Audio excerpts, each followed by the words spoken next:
All right, we are live with Practical Chrome episode 34 on this Tuesday, August 18th. I think it's the 18th. Could be the 19th. You never know with me. Double checking. It's the 19th because I got that wrong. And this is the Practical Chrome show. Of course, we do want to thank our sponsors. Before we start off, we want to thank the Effective Group. You do need a fantastic website that not only looks great on mobiles and tablets, but also gets you selling online. And the Effective Group is the company for you. To find out more about the Effective Group, view their portfolio and read about their successes, visit effective-group.com. We'll learn more about them later in the show. Also by Coinbase. Coinbase is an international digital wallet that allows you to securely buy, use, and accept Bitcoin currency. Coinbase is Bitcoin safe and easy. Visit them today through our referral link to help the show. Visit coinbase.practicalchrome.com. And of course, everybody, again, welcome to Practical Chrome. This episode has been lovingly named Poppin' Tags by Craig. Thanks, Craig. Craig, why Poppin' Tags? Let's just start off there. Because I was told this episode is mostly about the Amazon sales, John. So what does that have to do with Poppin' Tags? I'm confused. Because the song Popping Tags is all about getting great discounts on merchandise. And let's be honest, Chromebooks are a great deal, especially when you can get them for a bargain. Are you quoting popular music? Because my wife will tell you right away, don't do that with John. I might have been, but I'm not sure. Okay. How bad is that? Okay, let's go with that because I'm literally like I don't know I'm sorry everyone out there who knows what Poppin' Tags means. So we are going to be talking about this episode. Thanks, Craig. Yeah, it was a good interlude though. This episode is about Poppin' Tags. It's about buying a Chromebook for school, right? Because we're getting into back to school. If you're headed back to college, if you're headed back to high school, you might even be receiving one from your school. And we're just going to be talking about that. We're also going to be talking about, there's actually some stuff in the news recently about Microsoft releasing a $199 computer, laptop out of HP, stuff like that. But we want to talk about how having a Chromebook for school might be the better option than going with a Windows machine, or especially a Mac. Because, a Mac, I mean, if you got tuition and then you got a Mac, they're kind of the same in price depending on what school you go to. So yeah, definitely, we're definitely going to go into that. And then also in the Acer revealed, had their videos out. We have tons of images available out there right now. Acer reveals this wicked ARM Tegra. Right, so it's from NVIDIA. It's called the Tegra K1. It's the newest chipset from NVIDIA, I believe, and it's going into their Chromebook 13. So that's coming out. That's crazy good news. And it's very interesting. There's some videos out there. It's pretty cool. Also, Senkatel. Hopefully I'm pronouncing that right. They get into the education Chromebook market and much, much more. So we're going to do all that. Also, I didn't reveal this before, but I have. That's right. I have something. I have a what's in the box, but they're no longer in the box. I took them out of the box. I've been so busy, I haven't even had a chance to post some pictures of a box and be like, that could be the box. I don't know what and I've got some what's in the box. So we're gonna do some what's in the box here in a minute. And but first, Mr. Tumbleson, it's been 2 weeks, sir. We're without James. Last week we were gonna be without you because you were sick. I was like totally dog tired. It's been 2 weeks, sir. Have you literally been doing anything but just waiting for us? I actually took a 5-day trip last week while being sick. 4 flights in total, a lot of hotel stays. It was not great, John. So trust me, getting back here, feet on the ground, and tuned into Practical Chrome, it's a relief. It's good to be back. It really is. Well, hey, you know what? It's good to see you, Craig. It's good to see you, sir. It's been too long. I think 2 weeks was too much. That's what I think. What do you think about it? You think breaks should happen on the show? I think for some of the viewers, breaks are probably necessary. I mean, if you're going to watch them back to back to back, like if you're going to catch up, do some binge watching, I can understand how some of our voices may get annoying if they're echoing over and over in your brain. Whoa. I only speak of myself, John. I only speak of myself. Okay, I am velvety smooth here. Of course. The people love me. They do, and they do rightfully. They have every right to love you, John. And they miss James this week. We all miss James. I know the velvet. We should call him something like the velvet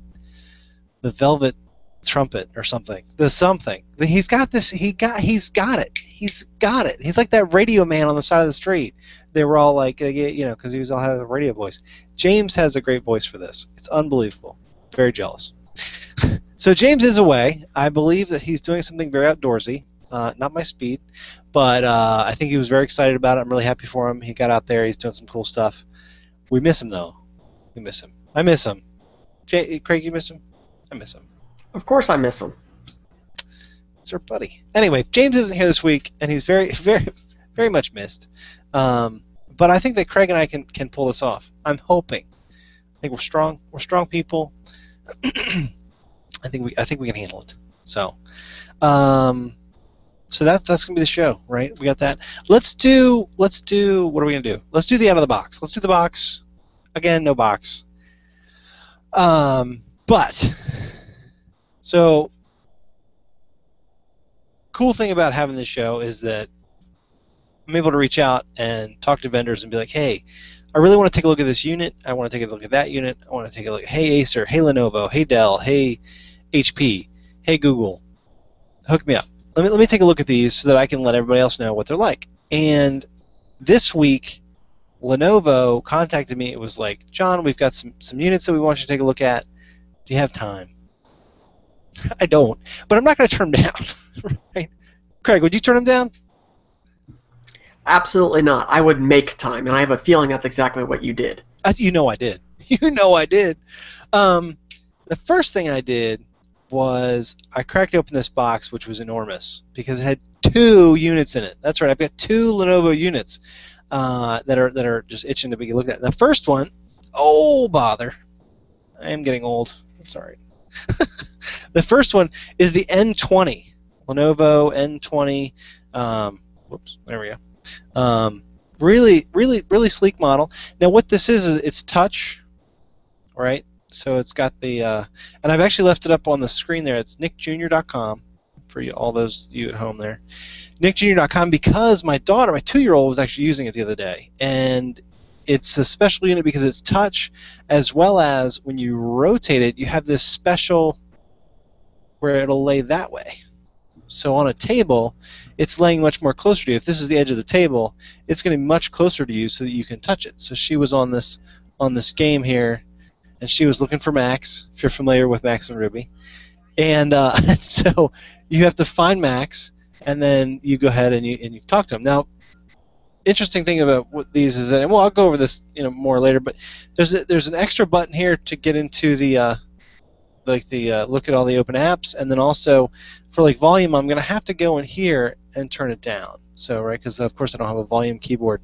So those are some of the interesting things, and it does rotate so that you can do a tent as well.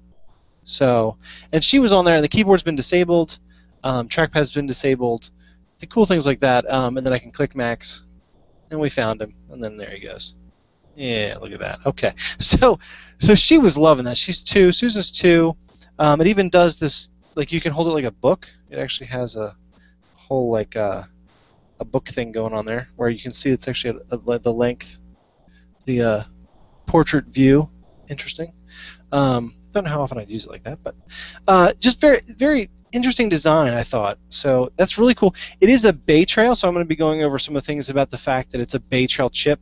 So that was pretty interesting too to find out. It's 2 gig memory. Bay Trail chip, Intel chip, very cool. So that's the N20P. Sorry, it's a P. Hey, Craig, the P thing. P is for touch? What? I don't know the history behind it, but that does seem to be the industry standard at the moment. Acer's doing it, Lenovo's doing it. The only difference is the Yoga versus the 11E, which is the standard, and then the 11E Yoga. But those are education devices, or at least originally they were intended to be education devices. Right, exactly, they were intended to be. But someone said to me the P stands for profile, or actually I overheard that on another podcast, and I was like, Profile edition. Profile edition. Like, what does that mean? I don't know. So, but P's it's P touch, but the P is silent. Right. And for any users that happen to own one of the P models, if you are going to create a recovery device for your Chromebook, you can while you're setting it up, you can select the standard version. It's the same system recovery image. That's come up a couple times on the product forum, so it's worth pointing out. If you own the N20P and you go to recover it, you just select the N20. It's the same image. The touch support, it's just an overlay that gets activated or not activated. Well, there you go. Thank you, Craig. Craig is also what he's talking about is the Chromebook Central product forums. If you have any questions out there, when you do a Chromebook search for requests for assistance, when you do a Google search, usually that's where you're going to end up because a lot of people have answered a lot of great questions there. I try my best to answer some questions. I know Craig's in there all the time, answering questions left and right. So if you have any questions, definitely check that out, as well as the Chromebook community on Chromebooks community on G+. So the other model that I received, speaking of education models, was the Yoga, right? So I don't know about you, Craig, but this has been like the holy grail for me recently as to models that I'd like to get my hands on, my grubs, my mitts, and it's a ThinkPad, right? So awesome, and you can actually see if you look there, the little eye blinks. Look at that! Isn't that just sexy as hell? The eye blinks in ThinkPad, and that's when it's in standby mode and it's just been closed, ready to go. Again, I'm gonna do a little bit more in depth. And take a look at these, in the next upcoming weeks. I'm hoping to travel with this, possibly to New York, and then also I have another stay in Reston. As you all know, I had stay in the Holiday Inn Express in Reston a couple weeks ago, which was a good time. So anyway, so people are like, well, what's the Yoga model? So the Yoga model is a 4-position system, right? You have the standard laptop, if I can open this up, a standard laptop, right? So your good laptop, you're doing your laptop thing. Again, cool things about this, fun things that I just like. The eye and ThinkPad is lit up. I mean, come on, seriously, awesome. But then it also has the mode where it can tent, right? So it can sit on a table like a tent. It can sit like that N20 model, right, and be facing you, and the keyboard's been turned off, trackpad's been turned off. This one actually has volume keys on the side, so you can actually use the volume keys. The reason that they're on the side as well is also because this has a 4th maneuver, which is a complete tablet, right? So you can see it went into portrait mode right there. Awesome sauce. So the Yoga model is something, honestly, it's something special, is what I would say. Like right now, it's asking me for my password, so it's turned on the keyboard. Things like that. It'll hold, please. Okay, so it turns on the keyboard, and if you haven't seen the keyboard lately, it's now white. The other thing is that even though this is on 36, the Chrome Apps window is in the middle. Craig, I thought wasn't that a flag to put it in the middle when you hit the Chrome Apps button and it pops them up? The launcher? Yeah. Yeah, they're testing a new experimental launcher design and placement, and it is centered in the middle of the screen. No, wait. It is behind a flag for most of the devices, but they do optimize the images, so occasionally they'll test something. Yeah, that's what I'm saying. Let me just bring... Did you all look at my password? Don't look at my password. I was typing it. Don't look. Did you look? Not cool. Not cool. All right, so... This is the Yoga 11E Lenovo. Awesome, cool. The other thing is Wi-Fi light. Neat.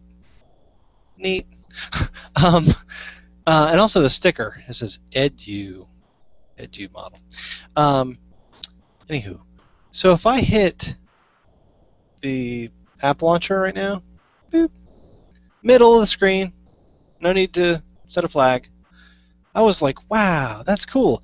And I was thinking that maybe because you can rotate and they wouldn't want it to be off to the right or left when you rotate it, they'd want it to be in the middle. Well, sorry, I have to open. You have to open it up enough for it to notice that you have to open.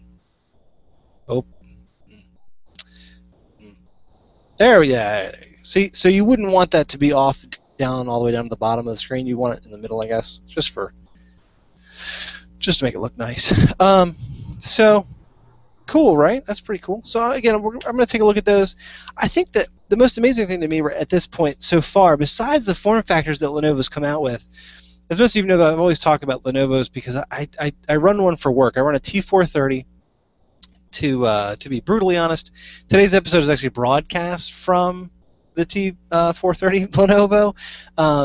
My regular Chromebook, the Acer C720, is running the screen share so that we can take a look at some neat stuff when I need to.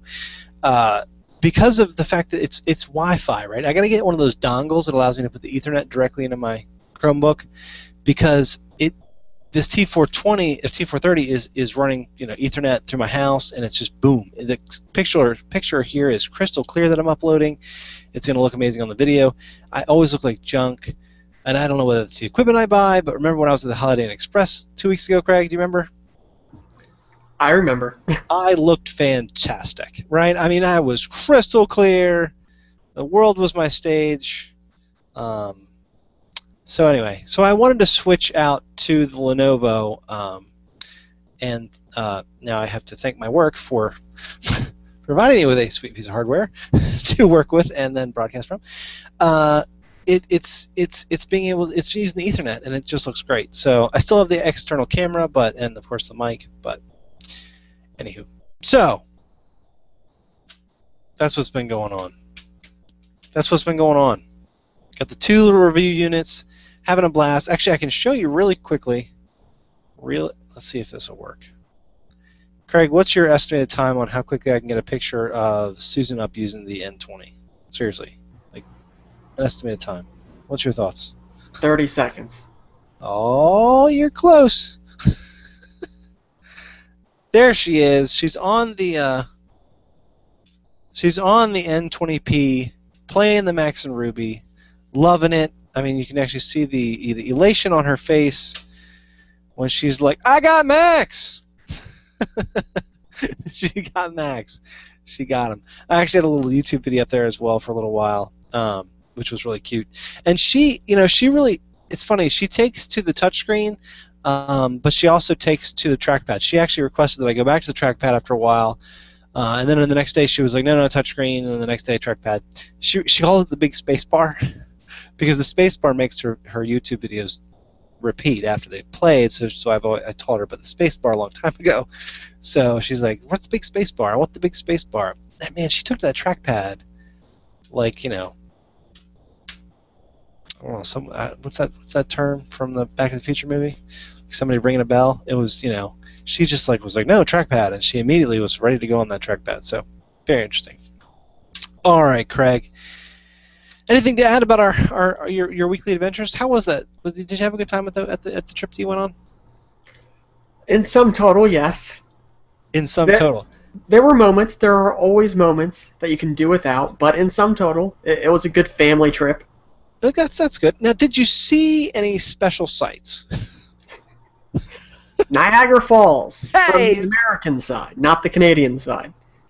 Well, one's cleaner. So were you on the American side? So that's probably a little bit more dirty, to be honest. I'm American. I admit it. We're dirty people. The Canadian side seemed like it was more developed. They had more going on over there, whereas the American side was, when you're up against it, it's actually the park, so you don't have a lot of big buildings right up against it, which is nice in a way, but a lot of people. Yeah, there you go. Well, let's go. I'd love to see it someday. So that is actually pretty awesome. I was excited for you being out there at Niagara Falls. It's really cool. It's really fun. I think it looks amazing. So all I got is Google Earth, brother. That's all I'm doing. I'm looking at it. I'm like, I want to be there someday. So a little jealous, to be honest. Niagara Falls. Anywho, all right. Let's go ahead and get into this show here. We're gonna hit the news, but of course, before we hit the news. What we're going to do is we're going to get into, and this is terrible that people can see my other screen, but I do have to now look up some stuff because I did not prepare. It's been a rough week, to be honest. Hold on. Practical. Craig, when it came to Niagara Falls, what what what what what amazed you about Niagara Falls, Craig? Well, the most jarring aspect of the experience was actually getting a notification from T-Mobile that said, "Welcome to Canada," when I got a little bit too close to the waterfront. My phone actually switched towers and connected to Rogers Wireless, which was just interesting to me because it's not something you really think about when you look at how the towers are set geographically, but the geek in me immediately went, "That's awesome!" And then I was distracted and didn't look at the waterfall. So, Well, hey, what can you do? What can you do? Nothing. Absolutely nothing. Because you know what? It's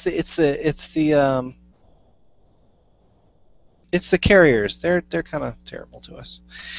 So the Effective Group, right? I do actually want to talk to you about everybody about this. The Effective Group has been a sponsor of this show now for going on almost 3 months, and I want to talk to you about that because I've been in communication with them since literally day one of the show, and they've always shown interest in the show. I'm actually going to bring up their website and show it to everybody. So, the question might be like, who is Effective Group and why are they sponsoring Practical Chrome? I can tell you this. The contact that I have there is a great guy, and he's into Chrome. He thinks it's a fantastic product. He loves Chromebooks. He's trying his best to get everyone to switch over. And with them, because they're a web-based company, because they're basically providing the web to you, right, by taking your business or your person into the web, right? What they do is they bring over SEO. They get you a website built that is not only good for like just looking on the desktop like I am right now on their website, but also if you were to look at their website on a mobile device, which of course is a much smaller screen, or a tablet, or for instance, you're on one of the Yoga or the other the N20P, your screen might rotate. Well, the websites that they build for their clients actually respond to the size of the screen. Instead of it flashing over to a mobile site or something like that, the screen actually, the web page will actually just conform properly, size itself effectively, and then you've actually got a consistent marketing presence that hits them on every device, no matter what it is. So that's what one of the things that this company does. The other thing that Effective Group does is the SEO management, which is search engine optimization, which means that they're going to get you the search engine, whether you're in the UK, the US, wherever you are in the world. They're going to be able to optimize for local searches. They're going to be able to optimize for your product, for your person, as well as then you get into the social media aspect.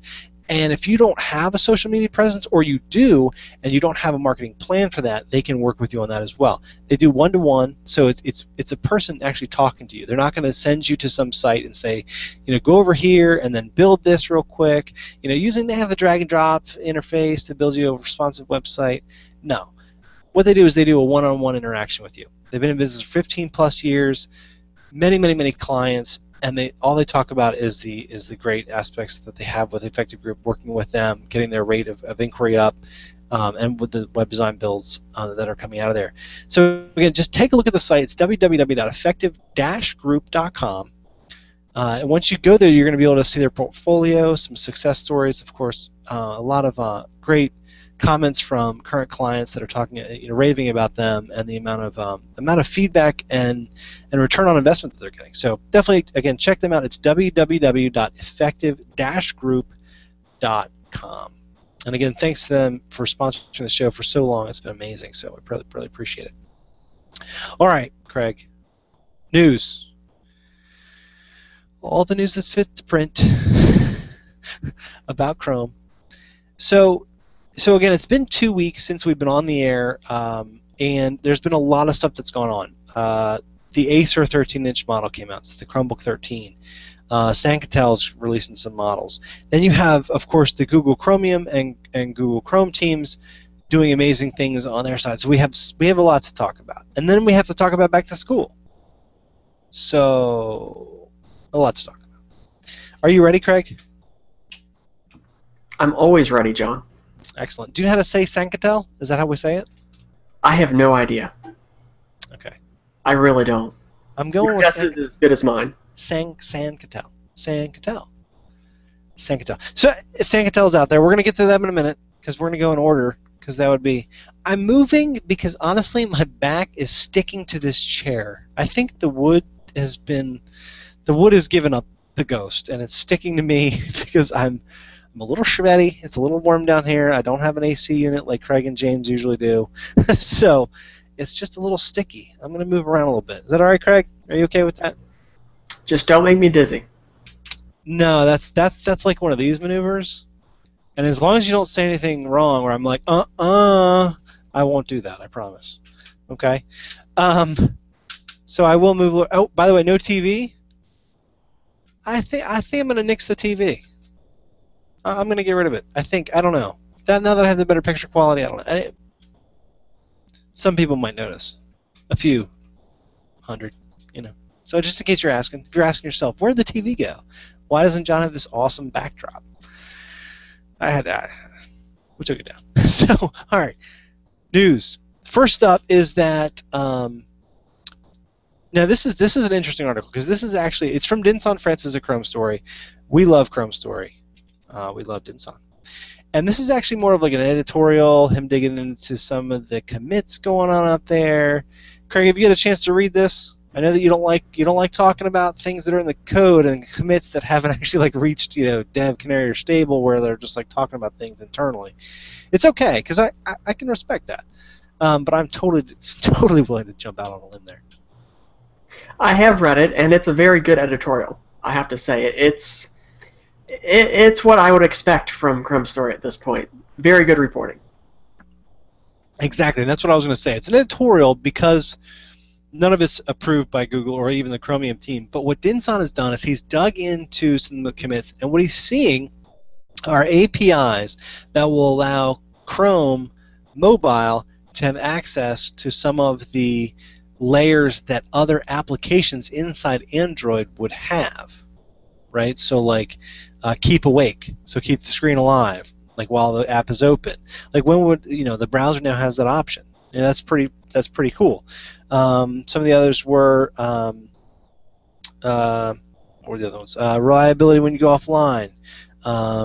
Send messages to web apps, whether or not the app is active in the browser window. So you've got things where the app is talking through the OS to servers, things like that, and then the OS is allowed to talk to the browser as if the app is part of it. It's really cool.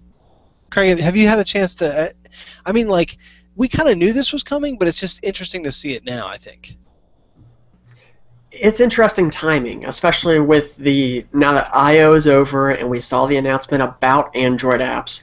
It's interesting to see some of the new APIs that are kind of in the pipeline, and it's fun to imagine how those might play out in this future landscape where Android apps can be merged or converted or somehow tricked into running on Chrome OS. Those APIs may make that transition a little bit easier for developers. It may create an environment that developers are a bit more familiar with coming from Android to Chrome. And at the end of the day, all that means is positive things for the developer. Exactly, and more integration, and more, it's going to be an app. It's not just going to be a Chrome app. So that's what I like about it. I think that's pretty cool. I think I'm going to skip that one. Or I'll just talk about it for a hot second. So this is Chromium for... Now remember, Chromium, when we talk about this, when we say Chromium, we're talking about the open source project that builds Chrome browser for us, and then the Chromium OS. Right? So that's the pieces that are an open source project where the code is 100% open source. It's worked on in the public eye, and when the code's released, it's completely available to anyone for use. Chromium. Well, what they've released is they've actually released Chromium for Android. So you can get the Chromium browser for, I keep on saying it like that, it's like Chromium. It's like the whole aluminium. The Chromium. Or say Chromium. Can I stop saying that? Craig, what do you say Chromium or or just Chromium? I just pronounce it Chromium. Chromium. You know what I'm doing is I'm accentuating the because that's what I'm doing. Anyway, so this allows Chromium to be on your Android instead of having the either Google Chrome beta or Google Chrome browser, either one. Instead of having those, you can actually have Chromium. So that's what this is all about. And it's just a really cool thing. Again, the link's going to be in the show notes. Every article that we look at, the links are going to be in the show notes. And it's pretty cool stuff.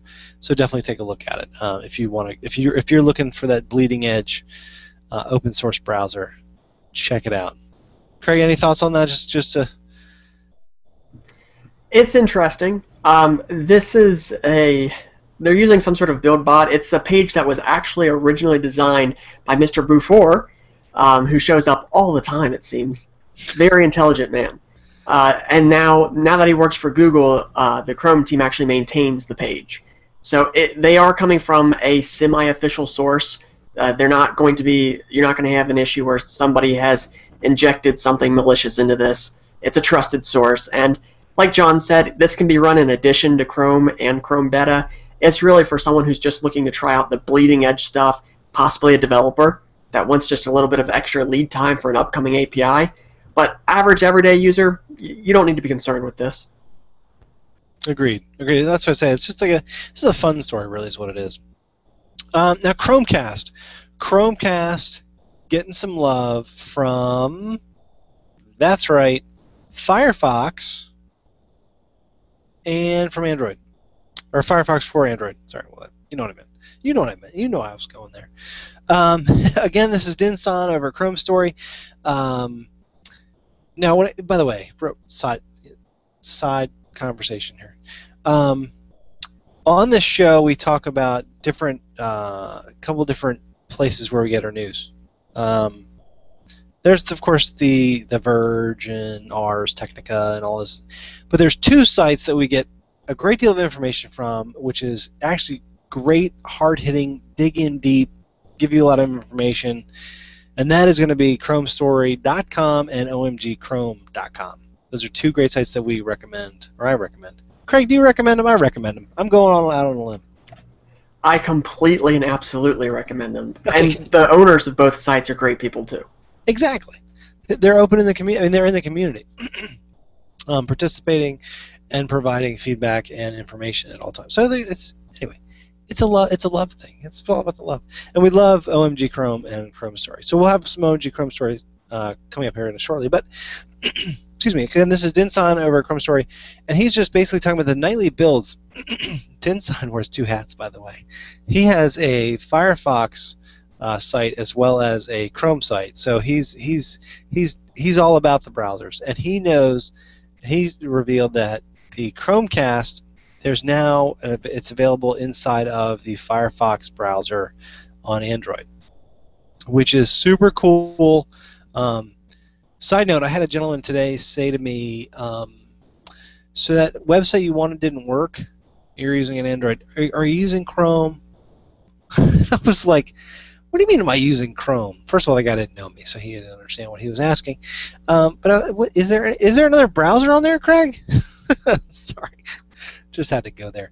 So Firefox Mobile for Android has Chromecast. Is going to be you're going to be able to broadcast stuff.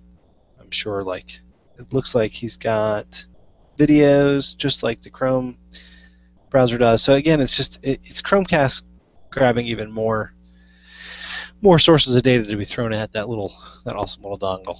So, Craig, do you run any other browsers? I mean, seriously, really? And you know, maybe I don't want an answer because I'm afraid you're going to say something like Dolphin at me, and that's going to hit me in the face, and I'm not going to like it. Not Dolphin, but I do run Opera Mini, or is it Opera Mobile now? One of the two, because it has an excellent mode called Off-Road, which uses their compression service. Chrome has that built in now too, but Opera's has always been kind of industry leading in terms of that kind of bleeding edge stuff. And of course, it's Chromium based, so it's a win-win for me. You have a good point about the Chromium based. I agree. And I used to rock the Opera Mini because honestly, it had this whole like, I'm small and lean, use me type thing going on, and it really was. It really was for a while. It was the fastest browser on there. So I agree with you. I'm with you. I'll go with the Opera. I'll give you that one. And I like Dolphin. Dolphin has some perks, but I'm just saying when the guy said Dolphin, and he's a nice guy, but I was like, really, man, Anyway, you don't know me. I'm not switching. You got to fix your stuff. It's the site that's wrong, not me. Sorry. Okay, so back onto the news. So this was the big, to me, this was like the big news. Craig, do you remember when we talked about Bing OS? I vaguely remember something along those lines. Okay, good. So we had talked about possibly there being a Bing OS, which of course Chrome OS is, of course, Chrome's a browser. Bing is the search engine for Microsoft with Bing OS, right? Bing. We did the whole like Bingo thing. Bingo was Namo thing. We had a play on that. It was pretty funny. But now Joey over at OMG Chrome, he's got this great write-up. Again, this is off of some leaked information. So it's one of those things where even Joey, he kind of takes a step back a couple times, but he writes a great article about the fact that HP is on board with Microsoft and providing a $199 Windows Chromebook, or $199 Windows machine laptop, 14-inch screen. Actually seems pretty interesting. Now, Craig, before I throw it to you, most interesting thing to me that really popped out, and right now I've got the specs that Joey has up on the screen from the leak, an AMD chip. Craig, what are your thoughts? I'm not surprised at all about AMD. That doesn't surprise me. They've always been low cost, and compared to Intel, they still pack a punch for that low cost. Plus, I mean, they're probably hurting a little bit too. I mean, you've got Intel with Bay Trail ready to dominate Chromebooks. You've got ARM that had a major upswing at the beginning of Chromebooks. If you're going to build a competitor to Chromebooks, and that's kind of the ideology here, it makes sense to open the door a little bit wider and say, hey, AMD, can you work us a special deal if we can get your chips in these things? So that doesn't surprise me. The spec that really does, though, is 2 gigabytes of RAM for a Windows PC.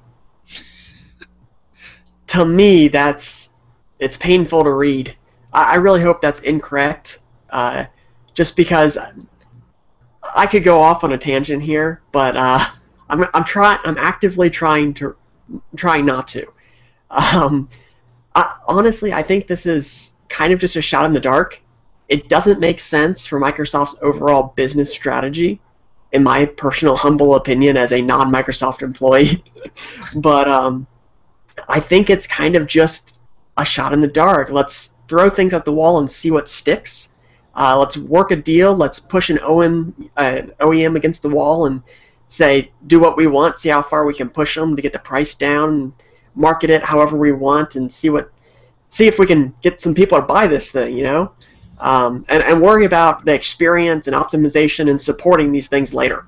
Just get them out the door first. That was the Surface model, wasn't it? With the RT branding. Oh, that was a travesty. I mean, here's the thing, and I said this. I said this on the episode last time.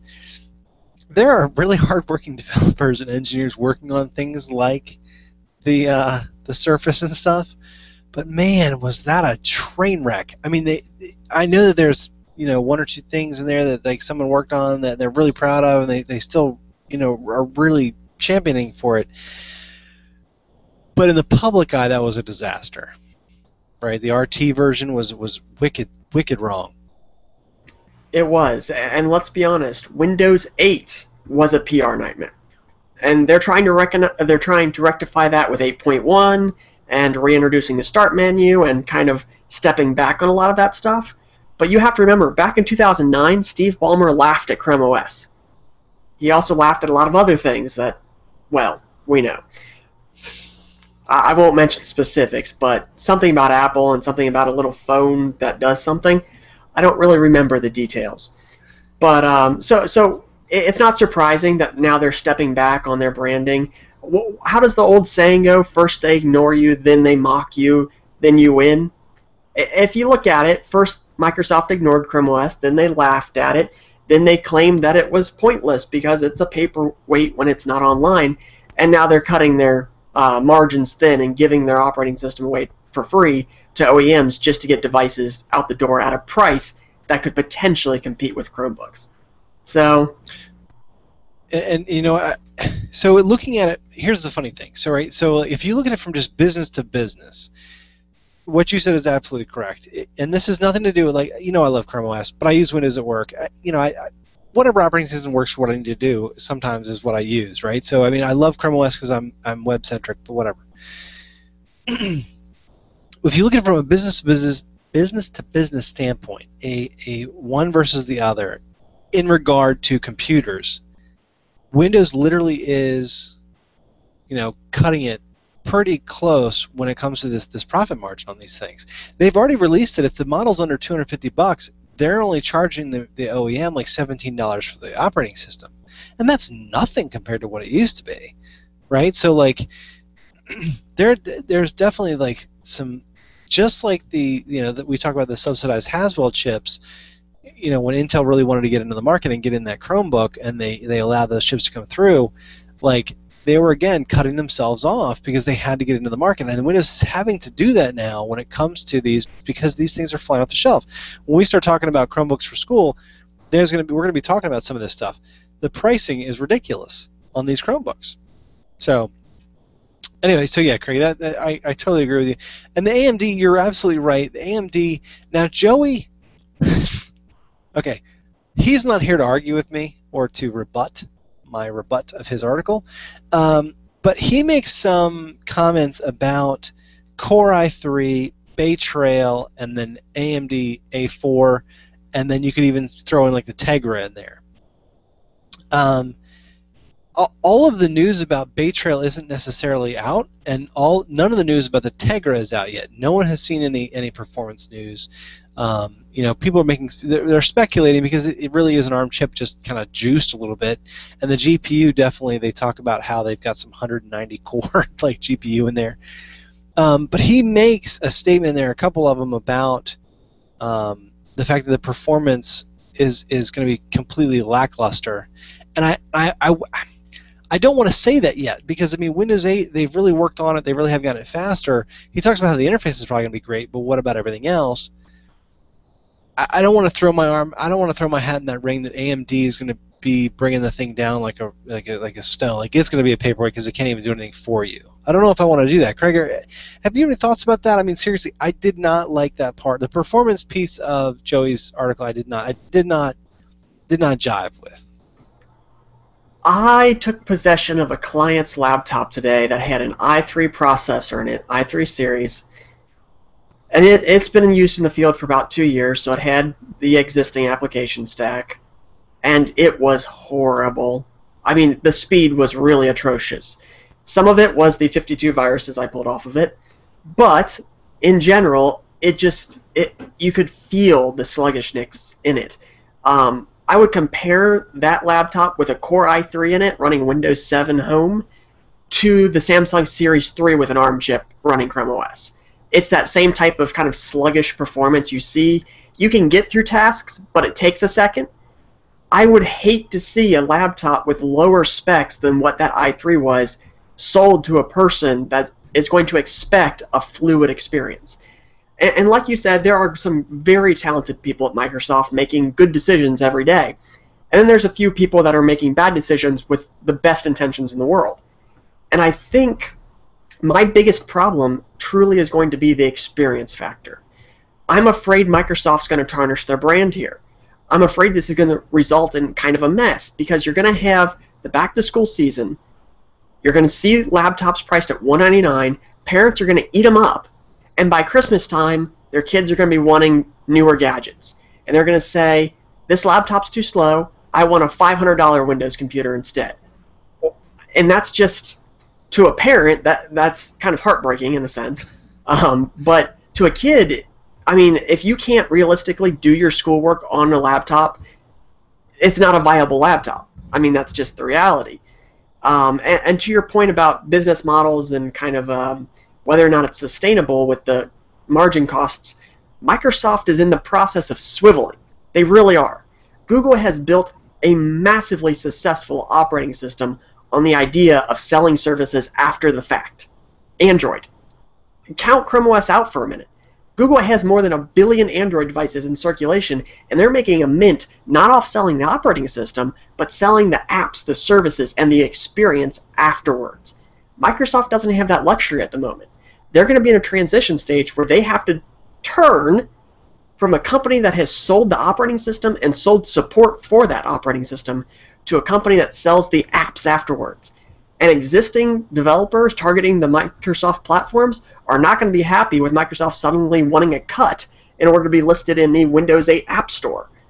So, I mean, you're going to have a really kind of gory transition period, and maybe Microsoft has enough money stockpiled to make that transition, but I question at this point whether they have the leadership to do that. So yeah, I agree, and it is a. We talked about this a couple weeks ago about the fact that Google has had this immense opportunity to jump into these situations where they, and not only did they build this OS and give it to manufacturers, but they're also the fact that they've been able to build it from the ground up, where Windows also is working on that, like you were talking about, that this history. Like, they're literally, I know that they want to jump into the future, because I mean, I'm gonna take a second here and give them some credit. Windows 8, with its touch interface, was pretty good. And if you have a Windows Phone, you're like, that tile system, the flat interface, the fact that you're looking at a really big page on this little screen and you just got to move over to the part of the page you want to see, that stuff was actually very innovative and cool. But you can see with Chrome OS how Google and the Chromium team really went, okay, people want a laptop. Let's move slowly towards touch.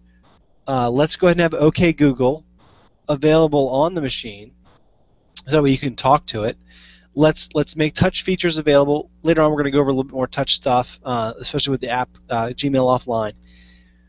So they're slowly creeping into touch. Honestly, I think it's my personal opinion that those great developers that I talked about working at Microsoft, they did a good job with Windows 8 in the fact that it worked.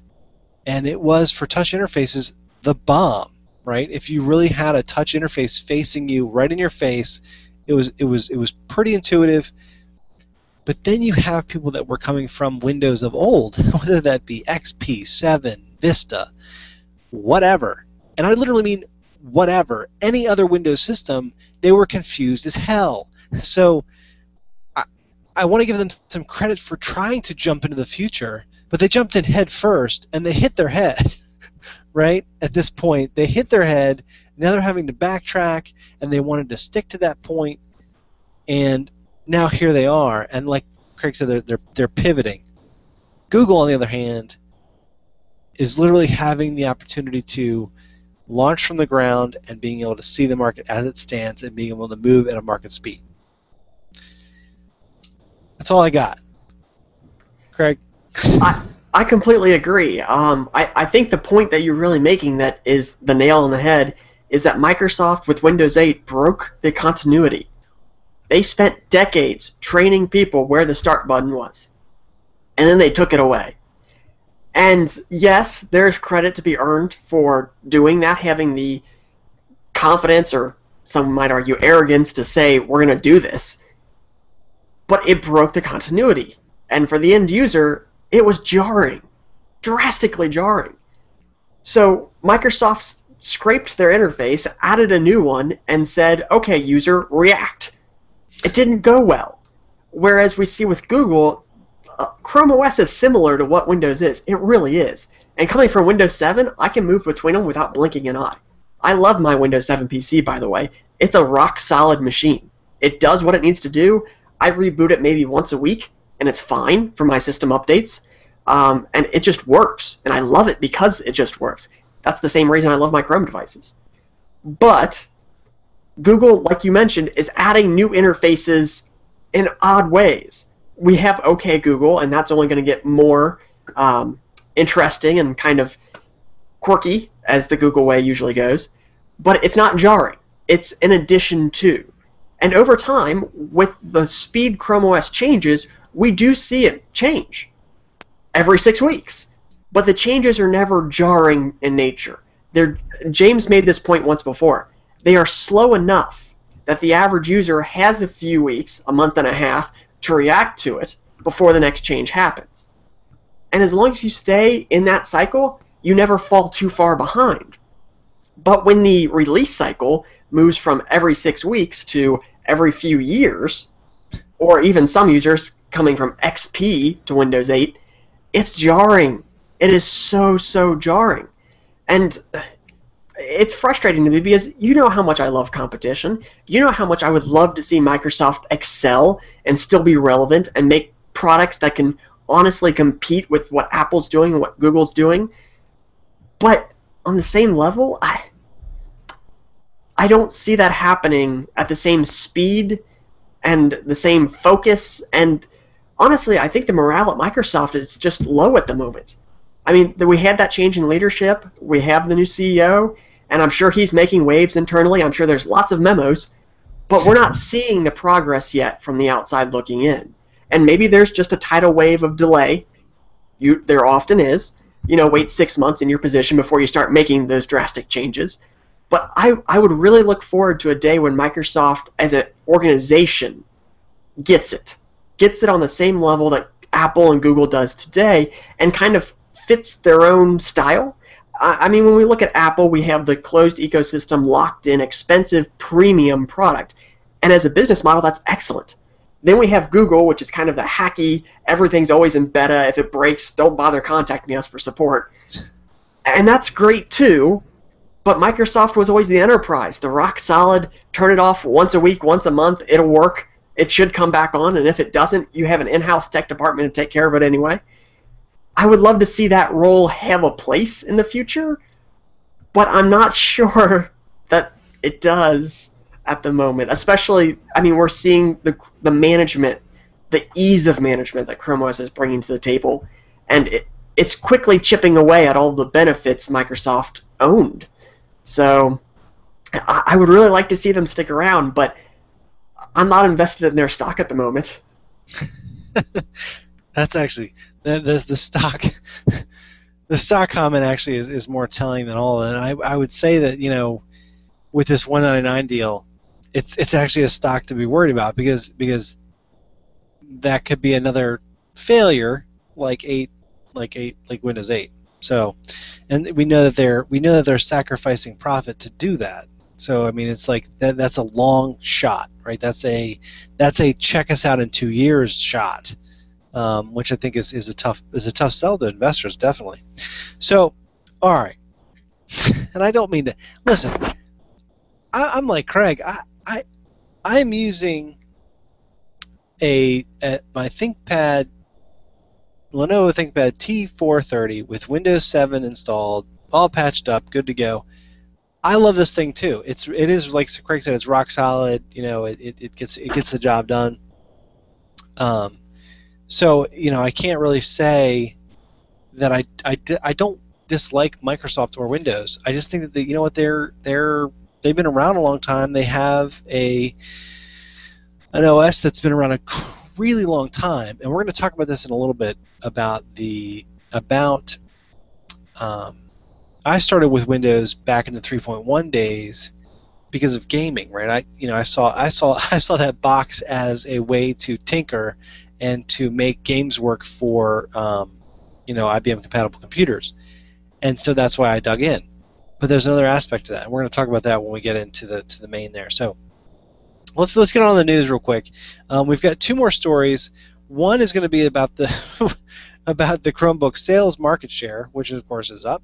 But the next one is going to be I wanted to and I'm going to I have like a plethora of links about this, which I think is really cool. And that is that Tegra K1. I think it's K1. Is it K1? K1 is the Tegra NVIDIA Tegra K1 Acer Chromebook 13. Craig, we've spoken about this a couple of times. I've actually been in contact with an Acer rep. They're very excited about this product. They were releasing information before with an NDA or embargo. talking about just wanting to really get people to understand what was coming. The videos that they've released, some of the information that they've released, suggest that this ARM-based, and let me back up. When I talk about this, I keep on saying NVIDIA and Tegra. NVIDIA, for those people who aren't in the deep in the geeky sauce of hardware, NVIDIA is this graphics company that's been around for years, and they've been putting out some of the most premium graphics systems that has ever existed, in time, right? They are the benchmark for everyone to try and live up to who comes up behind them. NVIDIA is the company to match when it comes to hardware for graphics acceleration. So when they get into something like, oh, well, we're gonna take the ARM architecture, which we talked about 3 or 4 weeks ago. We talked about ARM versus Intel, talking about how ARM works. Intel, of course, is the company that makes their own chips. ARM is a company that leases the architecture itself out to other companies. So here's NVIDIA, this out-of-the-box bomb company that creates these awesome graphic chipsets that provide some of the most amazing graphics you can get on. If you run a PC and you want to run the best graphics out there, you have 2 choices basically at this point, and NVIDIA is pretty much top one. Right, so you're going to be running some wicked hardware, and better than your Xbox Ones and your PS4s and stuff like that. When you run a PC and you run NVIDIA chipsets and you run them dual or whatever you would do, some crazy with cooling and stuff, you're going to get this wicked stuff. So anyway, they have this name out there that is I'm wicked fast and awesome. So they have these ARM chips that they've also, the architecture that they've worked on, of course, again, with ARM. They licensed and we talked about this when we talked about ARM. Craig talked about, I think it was you that talked about, well, it depends on really who builds the architecture, because they're leasing the ARM, right? But it's the architecture surrounding everything as a whole. Well, here's a company that everyone trusts, knows for speed, and is using the ARM architecture. So everyone is a gaga about this thing. Especially with the fact that it is a 13-inch model. Craig, what are your? We've talked about this a little bit, but I mean, now you've seen some videos. There's actually an NVIDIA video. NVIDIA actually popped one out, and the guy does a great job. He's there to sell it to us, of course. But he talks about some things about the NVIDIA, the chipset, and how it's faster, and they even do a Haswell versus Tegra K1 chipset comparison. Have you seen some of these, Craig? Yeah, I've seen some of them, and I've seen the user reactions to them. Okay, keep going. People are really excited about this, more so than I ever would have expected. I'm really impressed by the reaction to the announcement. Like you said, NVIDIA is a name people trust. It's a name they trust. And if there's a name that needs to be on an ARM chip to convince people to buy Chromebooks, apparently that's the name. The day this was announced, we had, I want to say, at least 25 or 30 different people share the link in the Chromebooks community on Google+. It was a mess in terms of duplicate threads. Total mess, but it was worth it. It was a good mess. That's how you know an announcement went well. They also did a great job with the embargo. Then all of the major news sources covered it. Some of the headlines were just fantastic. Meet your next Chromebook. Meet the next top Chromebook. And I mean, whenever you have headlines like that, you're going to grab some attention. It's a nifty little device. I would love to have one, but I'm not sure I'm willing to buy one at this point, only because I have 4 Chrome devices surrounding me right now. But if I was looking for my next Chromebook, I will wait for the benchmarks. But this would be a serious contender. Even looking at the odd designs like the Yoga and things like that, this is interesting. And we've also seen some early discussion of a ton of different models, like we saw with the A7 or C720. Sorry, I apologize. With the touch versions, the 4 GB versions, the i3 version, it does seem like there will be a couple different versions in terms of the amount of RAM, the solid-state drive, space allotment, and battery life, and possibly even a touchscreen, which would be fantastic, especially with those graphics. So I'm excited I'm excited because everyone else is excited. Is that a thing? That is a thing. I believe that's you're catching the fever. Is what it is. You're catching the NVIDIA fever, and I think so. One of the things about and what you said about the touchscreen, totally on point. The actual promo has the guy using a touchscreen, but yet the one that they're currently delivering is not a touchscreen. So I mean, you're going to have touchscreen versions coming out. You're going to have 4 gig models coming out. So let's break this down a little bit.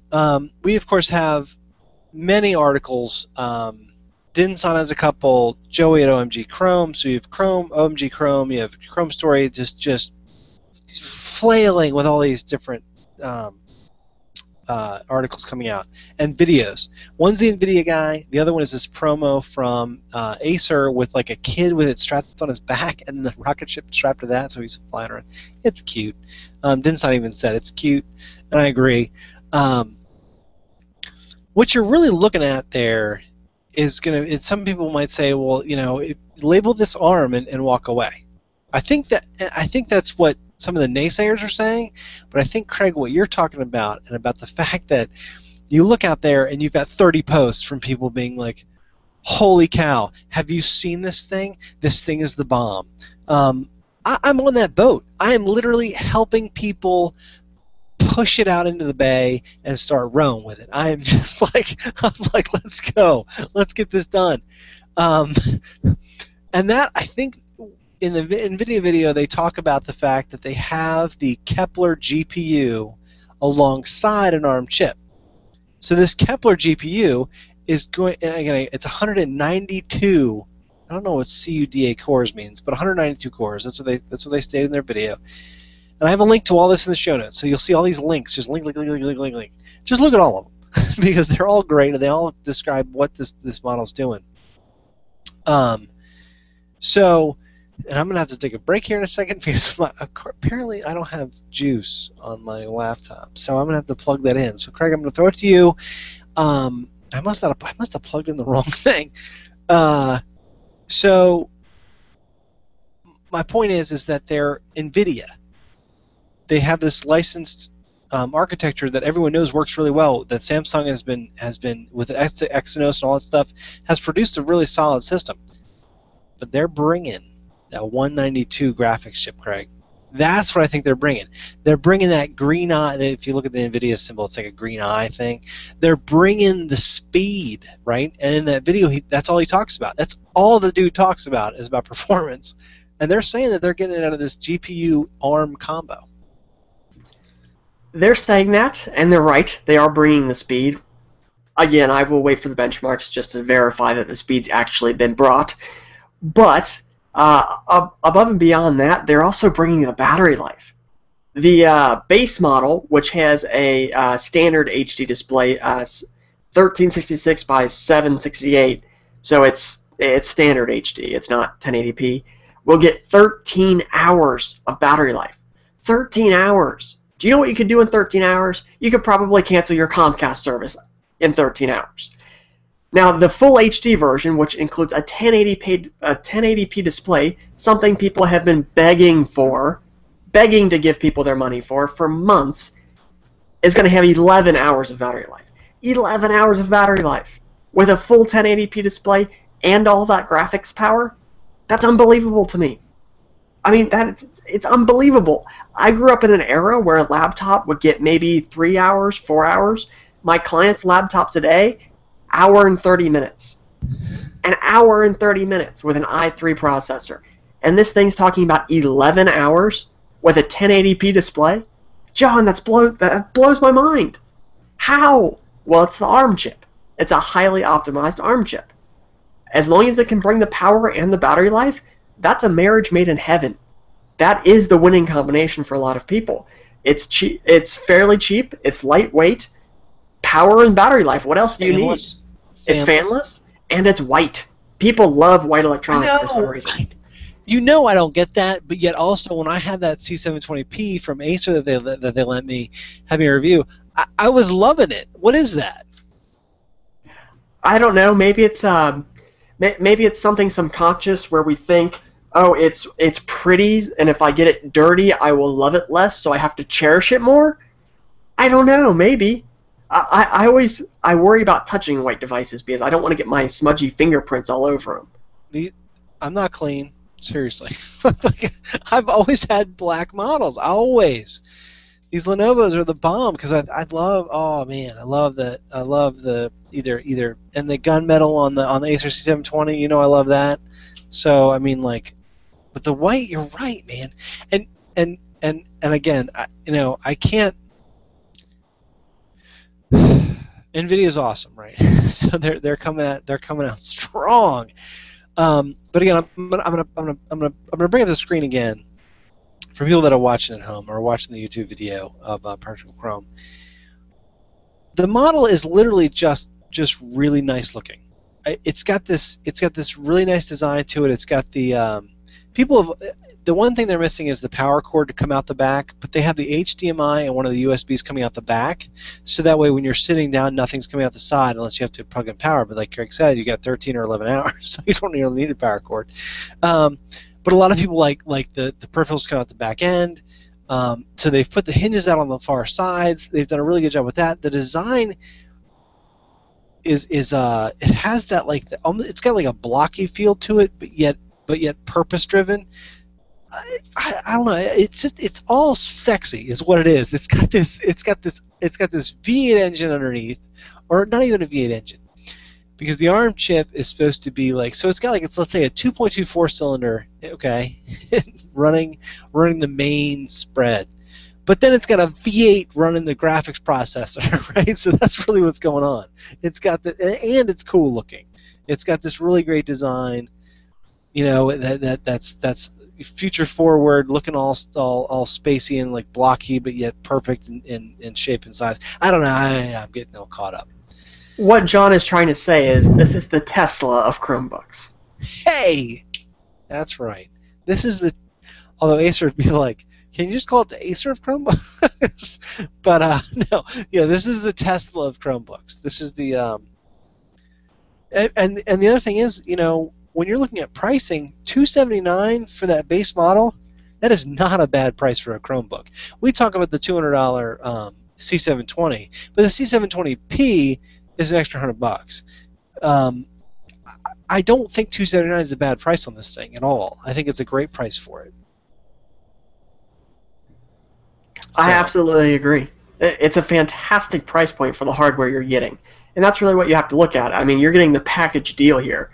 You're not just buying another device with a junky screen, although at the base price you might be. It might be worth the extra money. But, I mean, you're buying a very well-built device. Yeah, and we've got I've got, like I said, with the review notes that I've received, and I've received one from Acer already. I got the call from my Acer rep, and I'm on the list. But everybody else is chomping at the bit on these things. So I cannot wait to get that one. So that's going to be really, really awesome.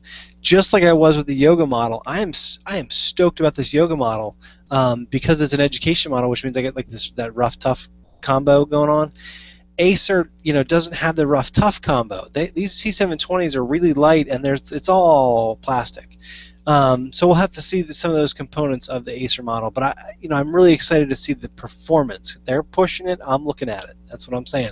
You're talking about performance. Let's go. Let's look at the performance and the battery life and stuff like that. So okay, all right, cool. Love that, right? Really good stuff. It's weird how we're excited about that. You wouldn't think.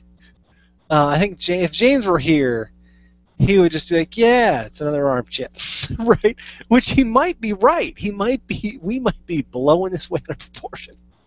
So just to give him, his due there, just to let him give his 2 cents. ARM sucks. so that would probably be his 2 cents there. And then when somebody does the unboxing, he's not going to watch it. So we miss you, James. So that's the ARM awesomeness. Let's talk about real quick, Craig, market share. Do we really even need to talk about this? If you want to. No. We have to work on these cues. See, we say, no, we don't have to talk about it because we know that Chrome is kicking some A all across the board from consumer to education to, see, we can just be like, well, we can talk about it. We knew this was happening. See, that's If you're going to speak for me, do I really need to be here? I can go to bed. It's fine. No, I need you here.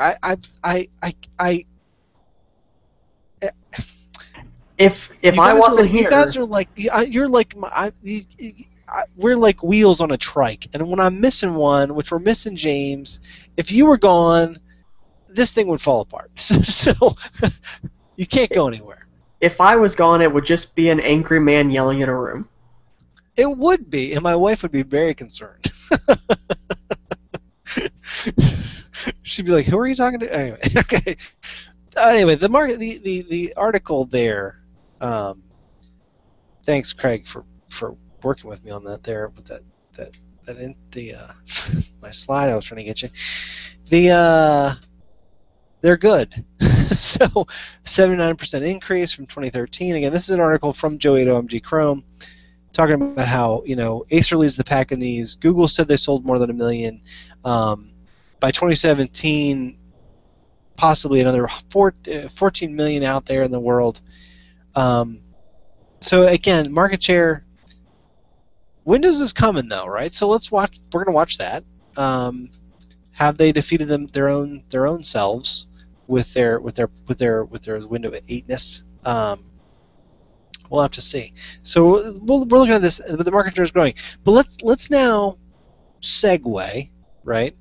Let's segue into the main. But first, let's find out about Coinbase, shall we? Because we got to check them out. And of course, I didn't pull it up. Craig, I'm basically saying your name and making it seem like it's your fault, but it's not your fault. It's terrible. People can totally see what I'm doing. Basically, I'm searching my Google Drive for my other piece of literature that I read, or ad copy, as it were, because I need to find the information that I need to talk to you about our other sponsor for the show, which is Coinbase, which is this awesome digital wallet service that allows you to have Bitcoin, which, by the way, is also on the rise, just like Chromebooks are, because it's a web-based currency, right? It's all about the web. It's all about the internet. I think Craig called it the internet currency. I believe he did. I'm going to put words in his mouth because he can't argue with me because I'm supposed to be reading copy right now, which he would never interrupt. It is the currency of the internet. So what is Coinbase and why is Coinbase important to you would be kind of your question. And if you've never gotten into Bitcoin, that would probably be part of your question. You'd be like, well, why do I care about Coinbase when I'm not even into Bitcoin? To be honest, the reason that you should be kind of into Bitcoin a little bit is just because of the fact that it is becoming a larger and larger and more commonly used currency as time progresses. You've got people out there talking about how more and more people are accepting it. More and more people are coming to say, oh, I'm definitely going to use Bitcoin as the currency that I'm going to choose to use instead of like being at a bank, right? I'm going to go ahead and use Bitcoin. Of course, now I'm bringing up the website just to show you the site, for people that are watching the video. But of course, I've got all my information typed in there, so that's awesome. This is Coinbase. I'm going to bring it up on the screen right now. I'm doing a great job, aren't I, Craig? You can just nod. I'm floundering here. I'm drowning. So Coinbase, again, they're a company. What they do is they provide you with a digital wallet that'll store your coins, your Bitcoins. And it's an online service. They offer a vault, which means that they're going to be able to save your Bitcoins as much as they're digital. They are stored on a computer, so you can actually move them. And then what they can do is they can actually take them off site and store them for you, everything like that. They're growing exponentially. Coinbase is, they've got multiple customers all up and down the spectrum of from small customers to big customers. You got 1-800-Flowers, Dell, Google, tons of customers that rely on them to allow to accept payments in Bitcoin.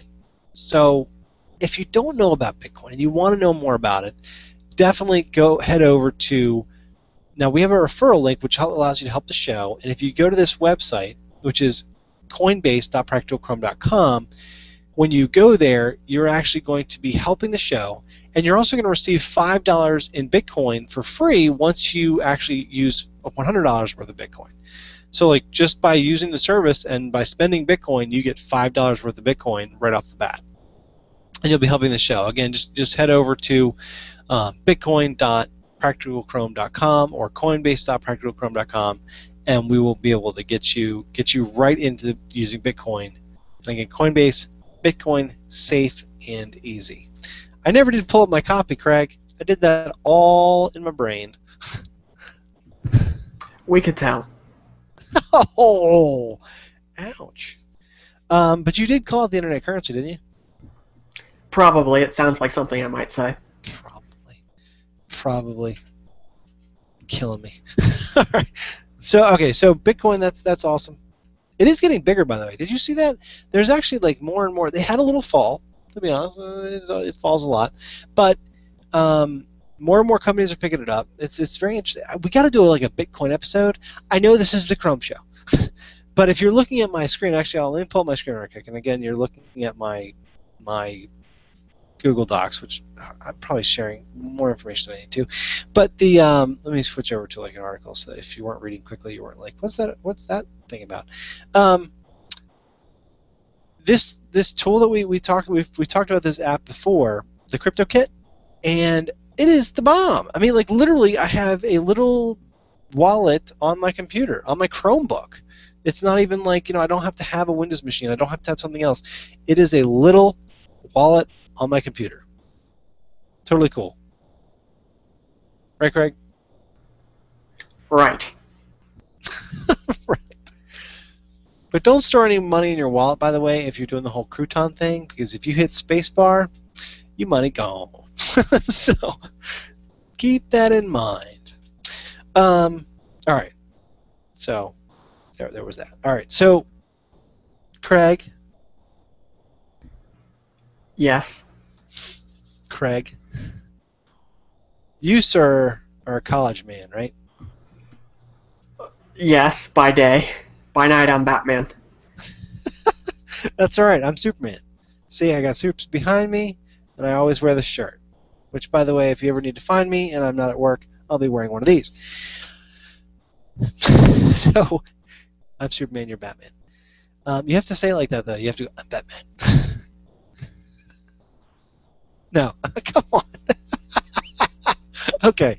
My point about the whole college thing is that here is a person that's on a regular schedule like yourself, and you've been using Chromebooks for a while now. You have a lot of Chrome devices. You do have your Windows 7 machine, but you will take that to classes, the Chromebook, to get the job done every day. That's right. The only devices I take to class are my phone and my Chromebooks. Usually one of them. Last semester was the HP 11 because it's just so darn light. It's so light. It's so light, and it looks great, and it gets stares, and it's awesome.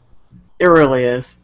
This semester I may take my C720p just because it gets a little bit longer battery life, and the touchscreen I'm sure will also get some stares. We'll see. There you go. I'm with you. So what we're talking about this episode, and Craig just was able to relay to us what it's like to take a Chromebook into class, right? Into a session where you've got to take notes. You might have to do some stuff. We're going to talk a little bit about why a Chromebook is good for school. I want to kind of talk about this. I want to talk about some of the pricing that's available for parents out there. I also want to do a little bit of talking, and I want to get BJ back on the show. We had BJ on from the Ed Listen podcast. He is actually putting doing rolling out like 400 Chromebooks into his school, which is amazing, right? So we don't talk about this a lot, but the Chromebooks are in schools, and we just a minute ago, if we rewind, hit the we were talking about Windows and the fact that we were inundated with Windows, and I started out as a hobbyist. But Craig, what about Windows in schools and Office in schools? How far hard was their push back in the day? You mean Microsoft's push, or do you mean day-to-day usage of Windows?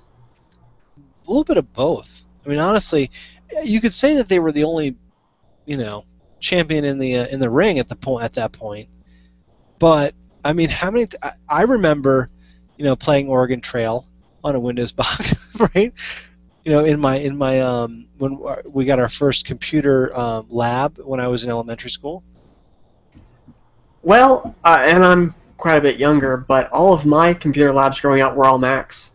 I can remember the iMacs. They were colorful in the library, and in the classrooms we actually always had probably 2 per classroom, the really old Apples, the really, really old Apples, and then some of the like upper grade classrooms as you moved up in years would be the iMacs. And then in high school, of course, the labs had the newer Macs at that point in time. They had just purchased them, and they were the white, big all-in-one displays. They were nice. They froze a lot, but they were nice. They take some abuse. Let's be honest. They take some abuse when they're in school settings. But the school never provided Windows devices. I was in the advanced CIT courses, the college prep courses, and we worked pretty heavily with the school. We did things like we patrolled their network and looked at their logs and just tried to generally help them out when something would crash, which was quite often. And their standard policy was no Windows. It's too difficult to manage for a school deployment. Kids would bring in laptops that ran Windows, and that was fine. They didn't have anything against Windows devices being on the network. They just had the issue with managing Windows devices connected to their network permanently. And what I mean by that is, in a school setting, you have to use something like deep freeze, which prevents users from making extensive changes to Windows. It's really easy to download a virus without realizing it for the average user. And when you pack 1,000 or so average users into a confined space on a daily basis for a long time, it's going to happen quite frequently. So with Apple devices, they kind of avoided that just through Apple's security, which was, of course, if we don't have a great footprint, no one will target us, which was handy. It worked. It worked. That's the reality. It worked. You had to go out of your way to break a Mac. I mean, that was the reality. Now, I've heard that my high school is actually going to be piloting Chromebooks soon. I haven't heard a lot of details about pricing structure or which models they might get, but I've heard that they're looking into it. And that would be a 1-to-1. So that would be interesting. When I attended there, we never had any sort of 1-to-1 policy. We just had the labs, and it was bring your own device. But of course, cell phones were banned. So, see, I grew up in the age when, first of all, I grew up in a district that probably couldn't afford Macs. But you know what it was is that I probably came across the area when Microsoft really was pushing to get into, and they were.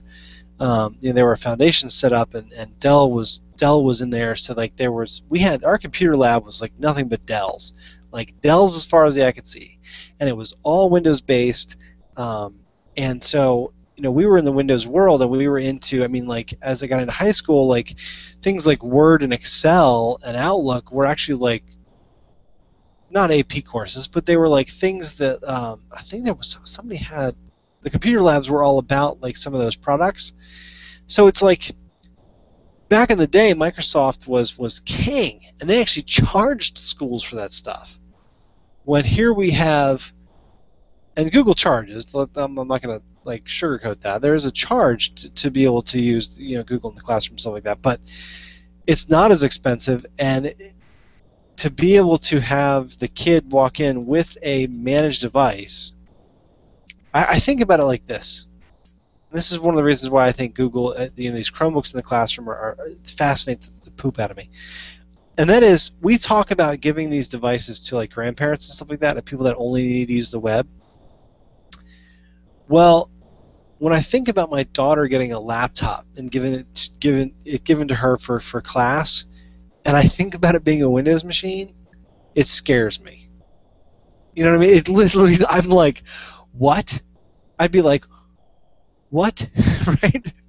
Because I would be like, you're going to break that in a minute. And it's not anything that my daughter would be doing on purpose, but it's just like the way things kind of are, right? So I don't mean to be that hard on Windows, but like literally if my 10-year-old had a Windows machine, she's not 10 yet, but I'm saying if she had a Windows machine, I would be like, wow, I would, like, in the back of my mind, I'd be like, I wonder what they're using to manage that. I wonder what they're using to manage that. How many times is she going to have to take it in to be repaired and it come back and it not, and it not be right, or she's going to have a problem with it, or, and then of course, me being in IT, and she's going to be like, Daddy, fix it, and I'm going to be like, I can't touch that because it's being monitored by somebody else. I'm not going to go in there. I don't have the admin passwords. Things of that nature. And then I think about what if they're bringing a Chromebook. I mean, like, I have no worries with my daughters using them now, and they're 2 and 6. So you know what I mean? Like, not that they would really get into tearing it up at this age anyway, but I mean, like, I'm saying, like, it's like literally awesome for us to be able to say, I mean, it's way better than an iPad, and no offense to iPads, but I know that monitoring Apple devices on a network and being able to configure en masse and be able to manage en masse like that, like huge, is not easy.